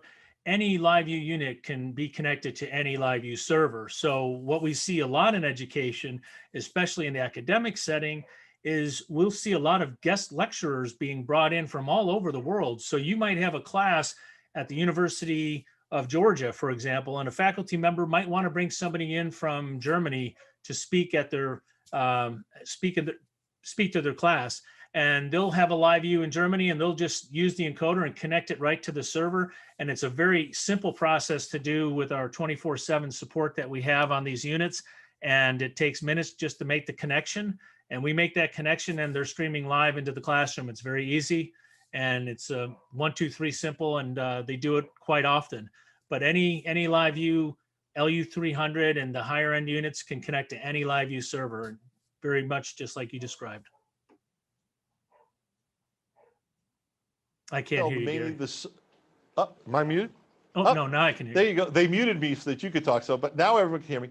The LiveU Solo we sell on Video Guys. You can get it on online resellers. You can get it at other places. But the higher end LU300s and products like that, really we recommend you get through a local dealer. And we have a network of local dealers who can help you. So as is LiveU. So if you are interested in these products and you want to know the difference between, you can give us a call at Video Guys, or you can go directly to the folks over at LiveU and find a local dealer who has them. This educational bundle is something that is really cool, and we really hope to have that be available over the next couple of months from a lot of dealers in the dealer network who we've been talking to as a push of that. So you'll be able to find it if you're looking for it available. So if you have a local dealer you work with for your AV, for your video stuff, give them a call. And if they don't have access to the product, they can get on the phone with George. They can call, you can call us, and we'll get this all put together, because there's products like the LU300, but the truth of the matter is they've got products that go well beyond that, which this show is not intended for. But you people are in big universities like in Ohio State, OH, got to give my props. You guys can get some bigger stuff and go crazy with whatever you want to do with the whole LiveU program, and it's all available. So George, I want to thank you for being on the show. It was a great time. I think the whole show, this really wraps up. You were the last guest, the biggest and best for last. You did a great job. I put you on the spot for some stuff. Didn't even know you were going to talk about some stuff. And George isn't a guy who does a regular weekly or monthly show. So I think he did a great job. So big round of applause for George and all our guests. And do we have our guests? Can we bring them onto the show? Are we ready to do that or not yet? We're waiting for a few of them to join, but I will bring up Jeremy right now, as well as George from Epiphan. And take it down the wall with my 2021. And here's George. Cool. Hey guys, thank you. And I know I saw Paul's always available. How can we not have Paul? I'm sure he is on his way. Cool.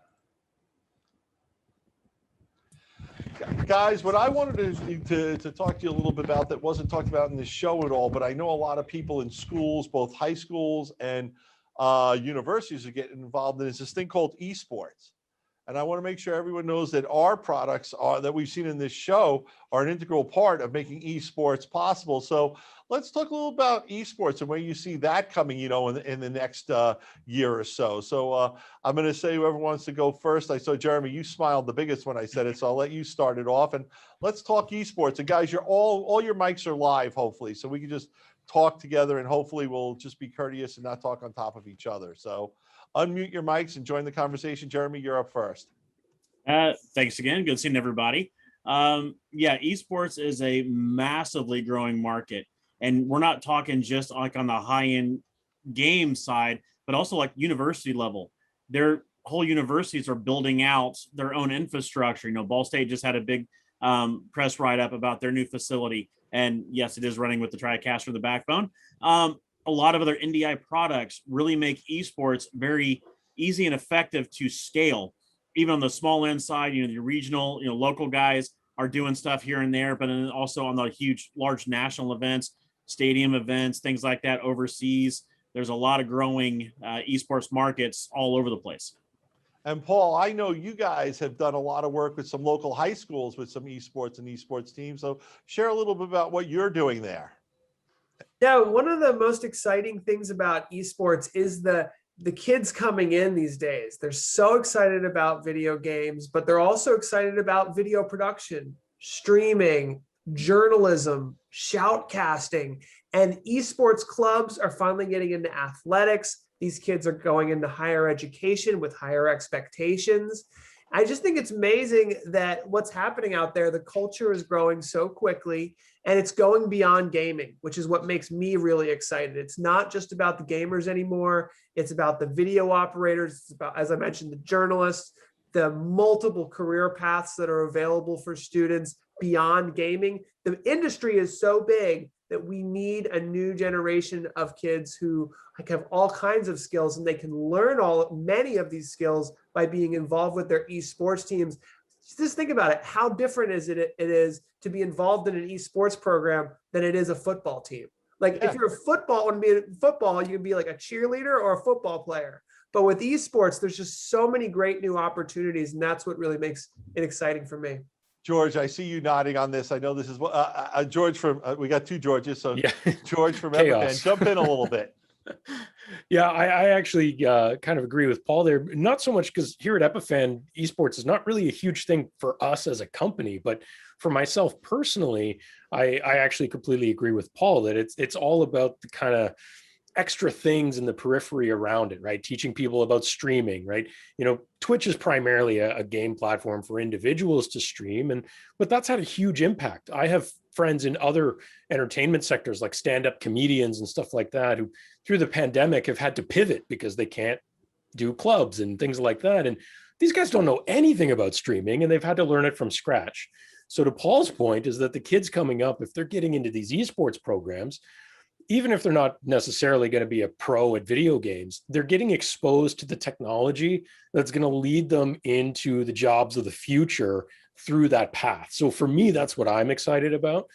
Even though as a company, it's not a big market for us, although we have seen it.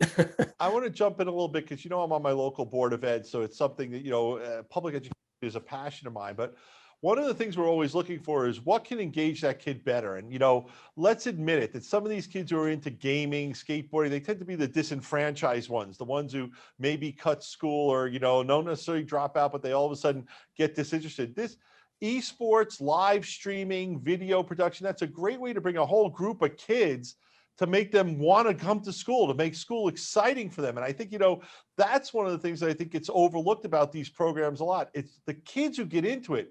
It's so sticky. They get so enthusiastic about it. And it's not just playing. People think this is playing video games. No, they're learning about IT and networking. They're learning about things like latency and bits per minute and frame rates. And they're building out computers to play the esports better. So they're learning how to build computers and how to use computer specs and get into this computer stuff. So I think that's a great line for me to introduce someone to the show. And that's our own Glenn Seaman, who is like a workflow expert. We bring him in whenever someone's trying to put a bunch of stuff and make it work together. And I think that workflow expertise is something that I would love to see schools priding themselves on having kids and teaching kids about. So Glenn, talk about some of those workflow things that you do every day to help us, you know, sell products and keep products sold. Yeah, so there's a lot of people that are getting into this that, you know, kind of don't know. I mean, a lot of it's just like, hey, we want one-click streaming. How do we get there? Or, you know, we want an easy solution for taking a couple cameras and mixing those. So a lot of it's just kind of being like, you know, looking at what they've got, looking what their needs are, and then also trying to fit something within a budget, but also spending a lot of time looking at, you know, who it is that's going to use it. You know, and sometimes, especially in education, who it is that's going to teach it, because, you know, it's scary, but, you know, a lot of these kids, it's double-sided. A lot of these kids think they know more than their teachers, and a lot of them do. And that's the thing too, is it's like getting them to understand best practice and getting them to understand how it is, because the problem with a lot of these is they jump in, they kind of think what they're doing, and then you got to kind of step back and say, okay, this is great, but you've either over-engineered this or you're creating potential problems. So a lot of it is, some of it's just being a psychiatrist sometimes and talking them through their woes, but a lot of it is just putting the pieces together. People have half of a solution or part of a solution and want to know the rest to get into. Cool. Another category I want to get into on the roundtable now is something that I think is real important, and that is in 2020 was the year of live streaming, but we all know this big bad thing that's coming. It's called the cloud, and it's called remote production. Now, George Klippel, you started talking about that a little bit, so why don't you talk about what some of the stuff you guys are doing? What that means is that the cameras and the camera people are on location. Everyone else can be in a centralized studio that could be doing 5 programs, 6 programs, 10 programs. I'm not talking to issues in schools to tell you should be doing this, but this is the future. These are jobs that are waiting to be had, that are new job categories are being created on a weekly basis in the entertainment, video, and sports arenas, industries, for people who can figure out different ways to be able to produce high quality productions without having to fly people all over the country and all over the world. So George, you guys are leading on this a little bit. Talk about some of the stuff you're doing over at LiveU.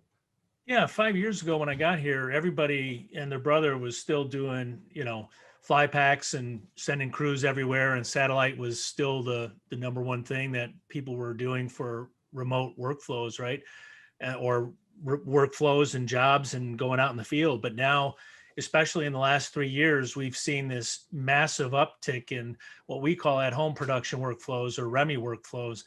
And it's really just taking advantage of what you already have built in your facility. Many people have, like Jeremy mentioned earlier, TriCaster setups, and I run across them all the time, or Blackmagic, or other type of setups that are already built, and they've spent thousands and thousands of dollars on these beautiful setups in studios, in facilities. And what they had in the past been doing is taking them, breaking them down, taking them on the road, sending, as you said, people all over the place, paying for meals and per diems and travel and all sorts of things. And now what we've seen over these last 3 years is that dropped down significantly. And because of bonded cellular and IP pipe and other things, and remote control capabilities of cameras and all of these other types of technology advancements, and honestly, with last year with the pandemic, it increased this need and capability, and moved more people even into that direction. You're sending just the remote backpacks out to the field, and either hiring local freelance camera crews or just sending the camera people out with maybe a single line producer, and then all of your replay and CG operators and switcher and TDs. Everybody else is staying at home, literally, and doing the full production there. And you've got, you have video return going out to the field for your reporter. You have IP, audio connect and IFB and everything else. And even now we're able to control PTZ cameras out there remotely from back in the field. So that has grown dramatically. And, we do see educational institutions doing this all the time now. And so it's grown, I think, over the last 3 years. That's probably the biggest thing that has grown for us across the company, this type of production that we call at home or REMI. And it's in all verticals, whether it's athletics or education or corporate. And it's just huge. And I'm sure some of the other people have probably experienced this. And now, Jeremy, NDI isn't REMI, isn't remote, but it all flows together, because at that point, everything's IP. It's ones and zeros. We don't have to worry about what the cable looks like. Everything can talk to everything. I want to let you talk a little bit, but I want to add 3 letters to the conversation: SRT. Take it away, Jeremy. Yeah, SRT has been adopted a lot more than in the past, just because people have figured out ways to make it flow easier on their own network. And the setup that is required, it's not backbreaking work. It's not a whole lot of firewall management. SRT is pretty well established in the production space. It's just how people are taking advantage of it now. That's changed. The fact that now we can take an SRT signal as a straight direct input into a TriCaster.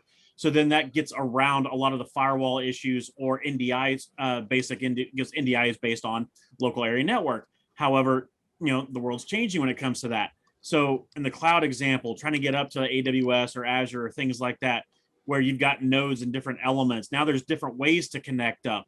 So you might be NDI to a certain point and then SRT to another point. There's plenty of ways to mix and match. So it's like I like to say, we play well with others.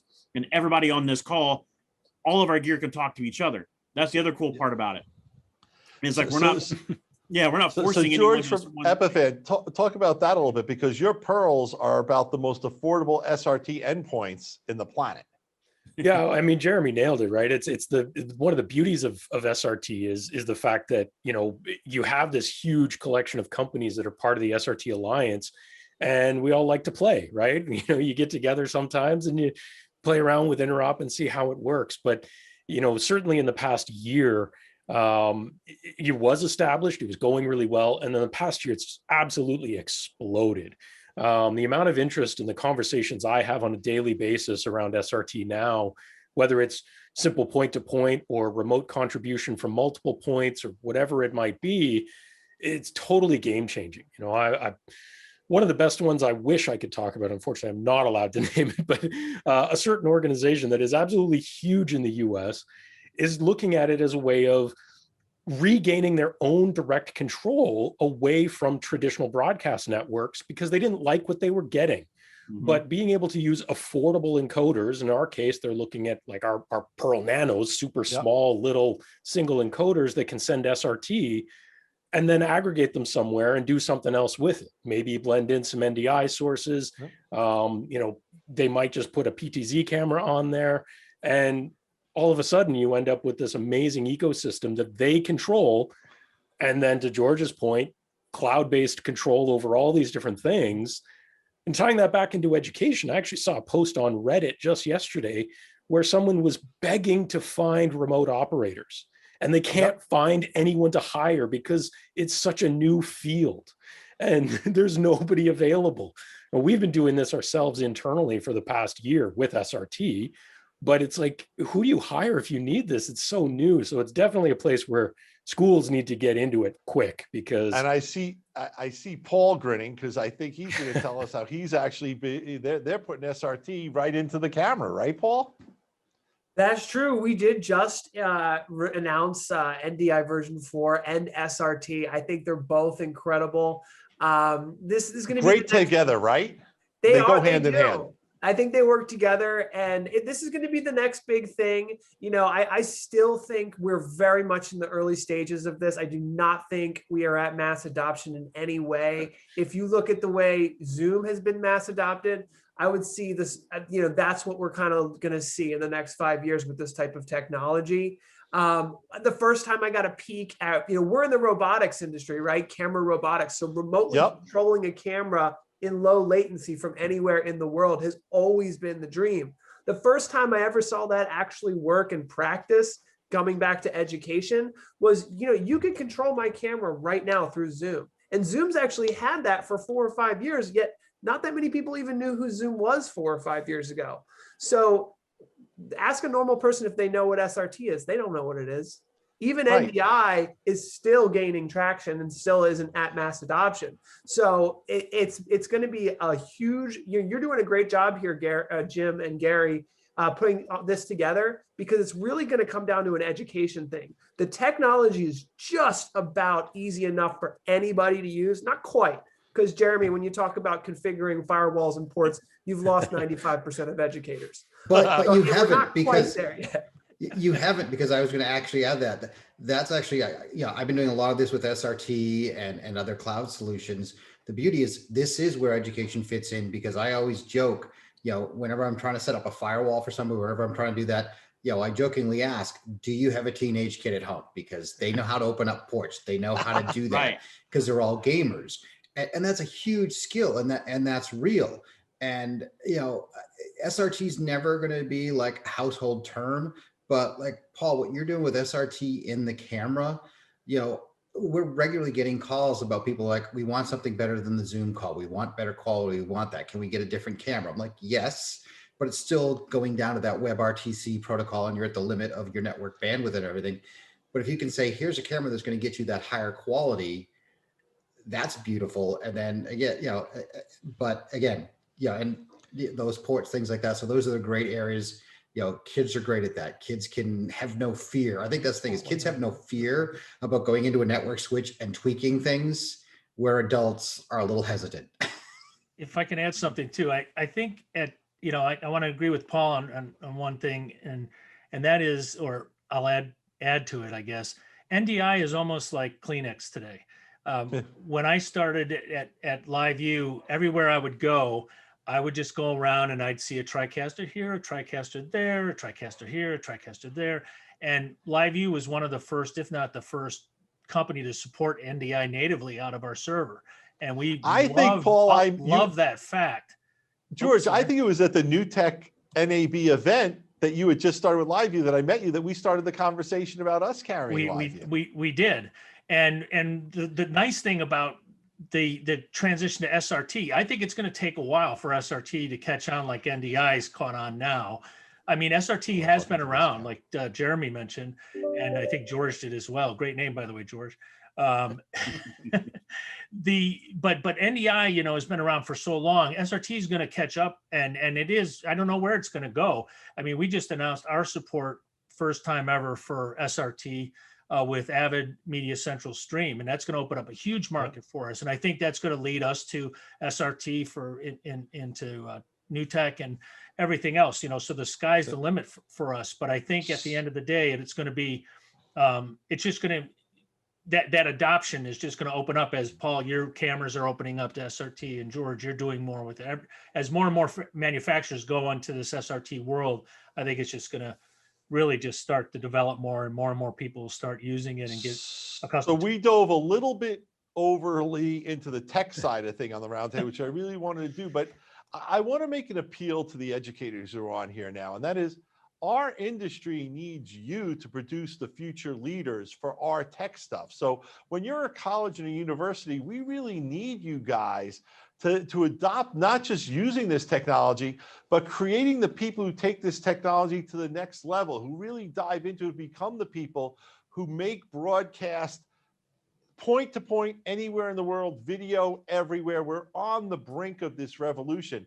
And the way it's going to happen is by you guys producing those experts who can use this technology and take it to the next level, because we're going to come out with products that do this, but without people who understand how to use it, that's the adoption curve that's so critical. So I want you guys to learn about this technology for yourself, for your schools, for your universities, but more importantly, I want you to produce the next generation of talent who can make this stuff sing and work even better. So guys, I want to bring everyone back up, and we can go to the everyone shot, and let's give everyone a few parting words for our audience. And I think we'll just go around the table as we bring up. So Jeremy, you were the first person who they got on the screen, so you can go first. Just something you want to say, everyone get a little elevator pitch on this whole event and where you think the future of live streaming in education is going.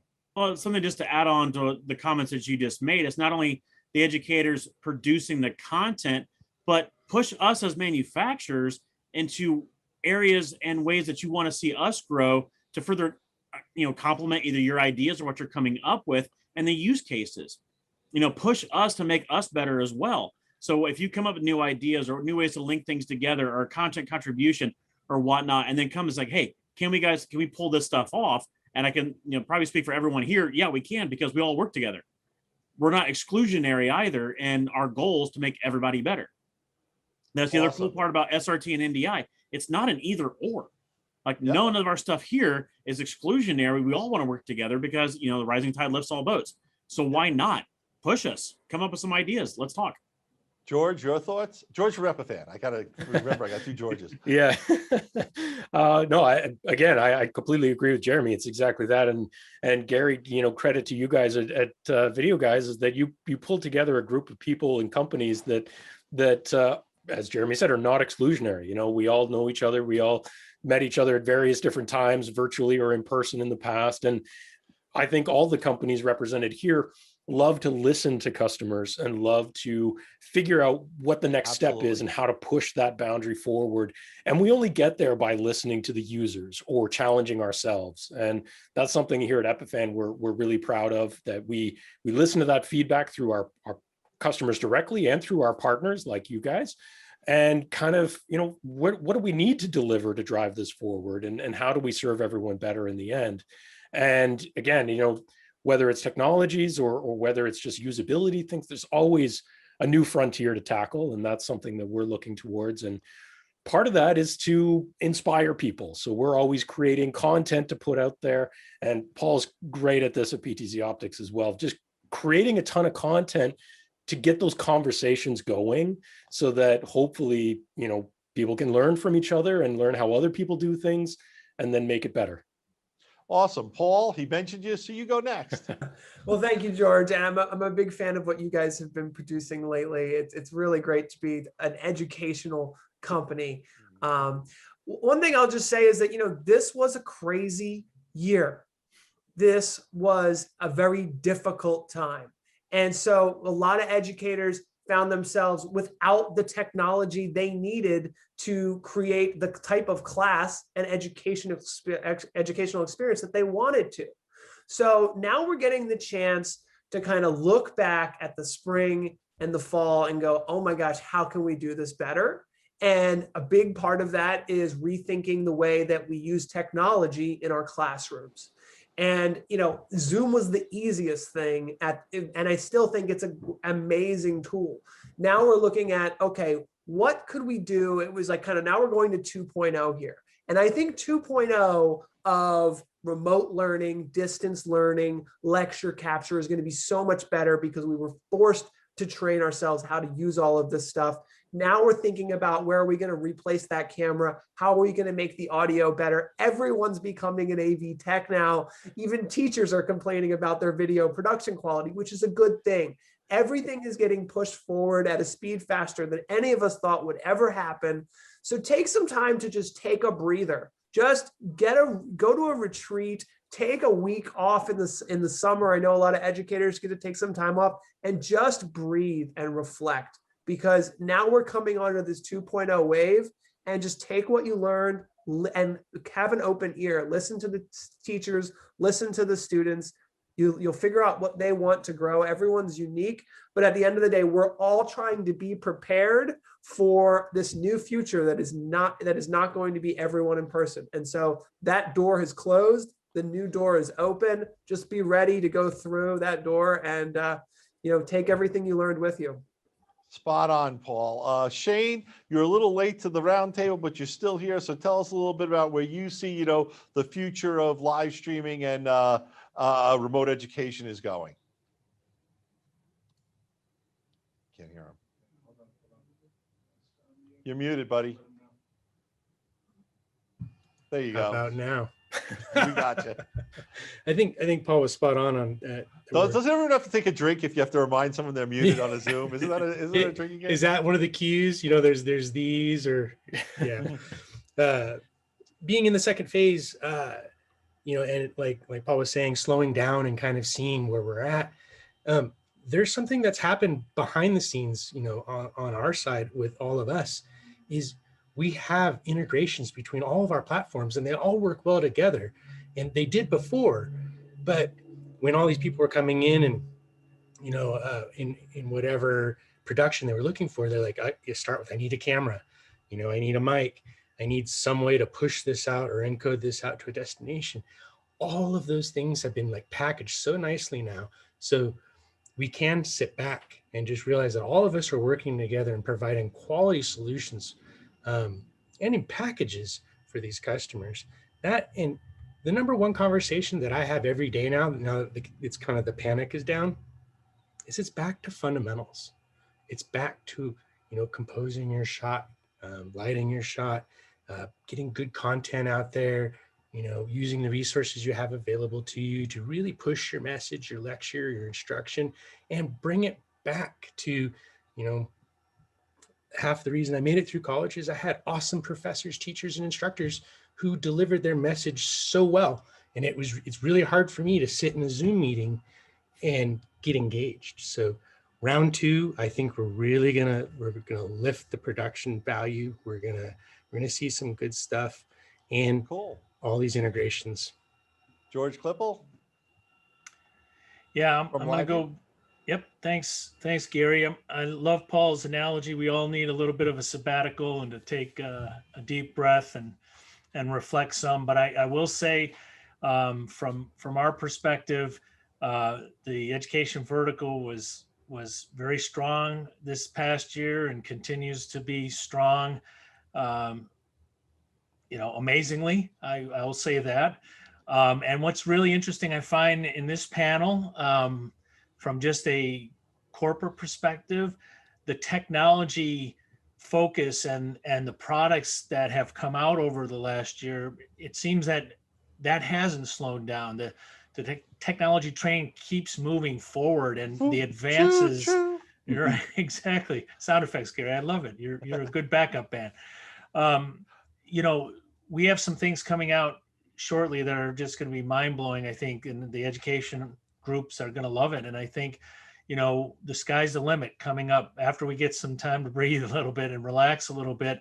And, there were so many things that universities and schools had to put off because of the pandemic and needed to put off because of the pandemic. And, as Paul mentioned, there's going to be two different worlds now. And I think, there's going to be schools going back, some not going back, and there's going to be just so many different nuanced hybrids that we're going to be encountering that are going to require so many different ways of interacting with their students and faculty. And it's still unknown how that's going to all play out. I don't think there's a consistent agreement across the board anywhere, really, and how that's going to look. But we're all pioneers. We are all pioneers. And I think the good news is that from my perspective, I think I could speak for everybody else. We're going to all be here to support whatever way these schools and universities decide to work and interact with their students and others remotely. And, I think it's going to be a great growth year for all of us, and the products that we have will be there to support the education community as they need it. So that's where I see it's going. Glenn, your thoughts, final thoughts? Yeah, I like something you mentioned that came up. I like the fact of challenging the students and the curriculum's more than just, lighting and stuff like that. The thing I run into on a daily basis, and I think everybody on this call can agree to, is we've constantly got people that are reaching out to us saying, how do we do this different? How do we do it better? The unique workflows that I am in discussions with for people that are now taking this streaming and stuff, saying, okay, we want to do this. And now we want to bring in participants from somebody is constantly trying to push that envelope of being able to say, hey, we want to be the first to do this, or we want to do this differently. And that is sometimes the most exciting part of all of this is, telling somebody how to hook up a PTZ camera to a web streamer is great. But the challenge is when they throw in these more creative things of like, hey, how do we get this, from LA to New York into a live character animation package to turn around and send it back to somebody else to put into another live production. Those are the neat challenges. And those are the things that, all of us on this call, I've actually worked with some of these guys in different roles in different places in the world, but all of us, for some part, are geeks at heart that love the challenge and love getting excited and getting our teeth into something. And for students, that is a great thing, is to realize that there's more than just, hey, a face on a camera. There's technology behind it. And if you're the person that can understand that technology, you become valuable, because you become somebody that company can say, this is the person that's going to bring us and make us unique from everybody else.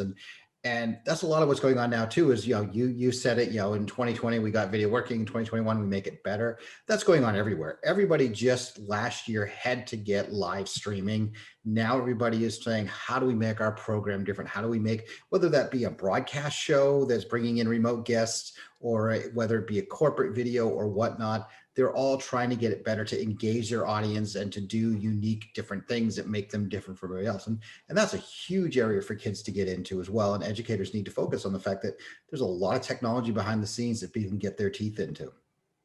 All right. So I want to leave these educators with a few final thoughts about live streaming and remote teaching and learning. And let's start with the basics. Lighting, lighting, lighting. Good lighting makes a big difference on how you look. It lets keying and other stuff work better. And, you know, I know you poo-pooed a little bit, but the lighting for streaming is even trickier because backlighting gets blown up by these encoders like you can't believe. Second one is there's no such thing as good video if the audio sucks. You have to take the time to make sure your audio is great. I've seen some people commented that our audio sounds great for a Zoom call. Yeah, because we worked really hard at making sure it was that way. And I got to tell you, in our studio, it probably took us a year to get the audio really down pat. And every now and then something happens that messes it up. So audio is as important as video. My third point is what I call fourth time's a charm. When you're going to do this, you got to start somewhere. And your first few shows, your first few live streams, the first few times you're teaching remotely are going to be rocky. You're going to get better. One show is going to work out because you got lucky, but you really weren't that smart yet. By the fourth show, you're really going to have figured out what you have going on. And that's true every time you do a significant upgrade. So if I'm doing my stuff and now I put in a Pearl, I got to get 4 shows to get used to that. I'm adding 2 PTZ cameras from Paul. I got to get used to that. I'm going to a TriCaster. I got to get used to that. And then my final one is what I really want you to take away from this whole thing. Look at the guys here. We're all smiling. This is fun, fun, fun. The challenges may be mind-breaking, but it's fun and it's a great accomplishment. I can't tell you how great we feel when we get with one of our vendors and we've got a customer who's stuck on something and we get together and we figure out how to solve this. And that problem solving, that's what education in school is all about. So if you're going to do live streaming with your students on a daily basis, every time there's a stream, there's going to be some problem that opens up that these kids are going to have to solve on the fly in real time to keep the show going on. And it will be harrowing. It will be stressful, but at the end, the smiles and the satisfaction you get when you overcome something that went wrong on a live show and end up turning out a live show that was even better than you thought was possible. That to me is the most rewarding thing about this whole thing. And remember, I'm here as the talent. I'm here as the tech director. I'm working with my guys and stuff like that. It doesn't always go right. The show must go on. You get through it and you learn. And as we learn, we get better. And sometimes we learn things that we can then bring to our dealer or our manufacturers that they can put in a future product so that no one ever has to learn that again, or it becomes a simple button to press. So I want to thank you guys. I thought this went fantastic. We had about 50 people on the show the whole time till about 5 o'clock, when of course people are going to start, you know, coming up. I think this was great. We're going to turn it into live videos and live streams for people to watch. Just a big round of applause for everyone. Guys, come on, give us a clap, everyone. Great job. Thank you for our first EduStream ever. And I really think we should try to do this again in the fall. I think it's a worthwhile thing. And I think from the audience approval we're getting, the fact that people stuck around for so long, you know, 34 people have been with us, you know, for 2.5, 3 hours. That's amazing. So great job, everyone. Thank you for being on the show. And as I always like to say, Tuesdays, 3 p.m., Video Guys Live. You can catch us. Everyone here's got their own shows too, but here I'm just to hype mine. This is Gary from Video Guys. Thanking everyone for being on the show. Peace. We're out.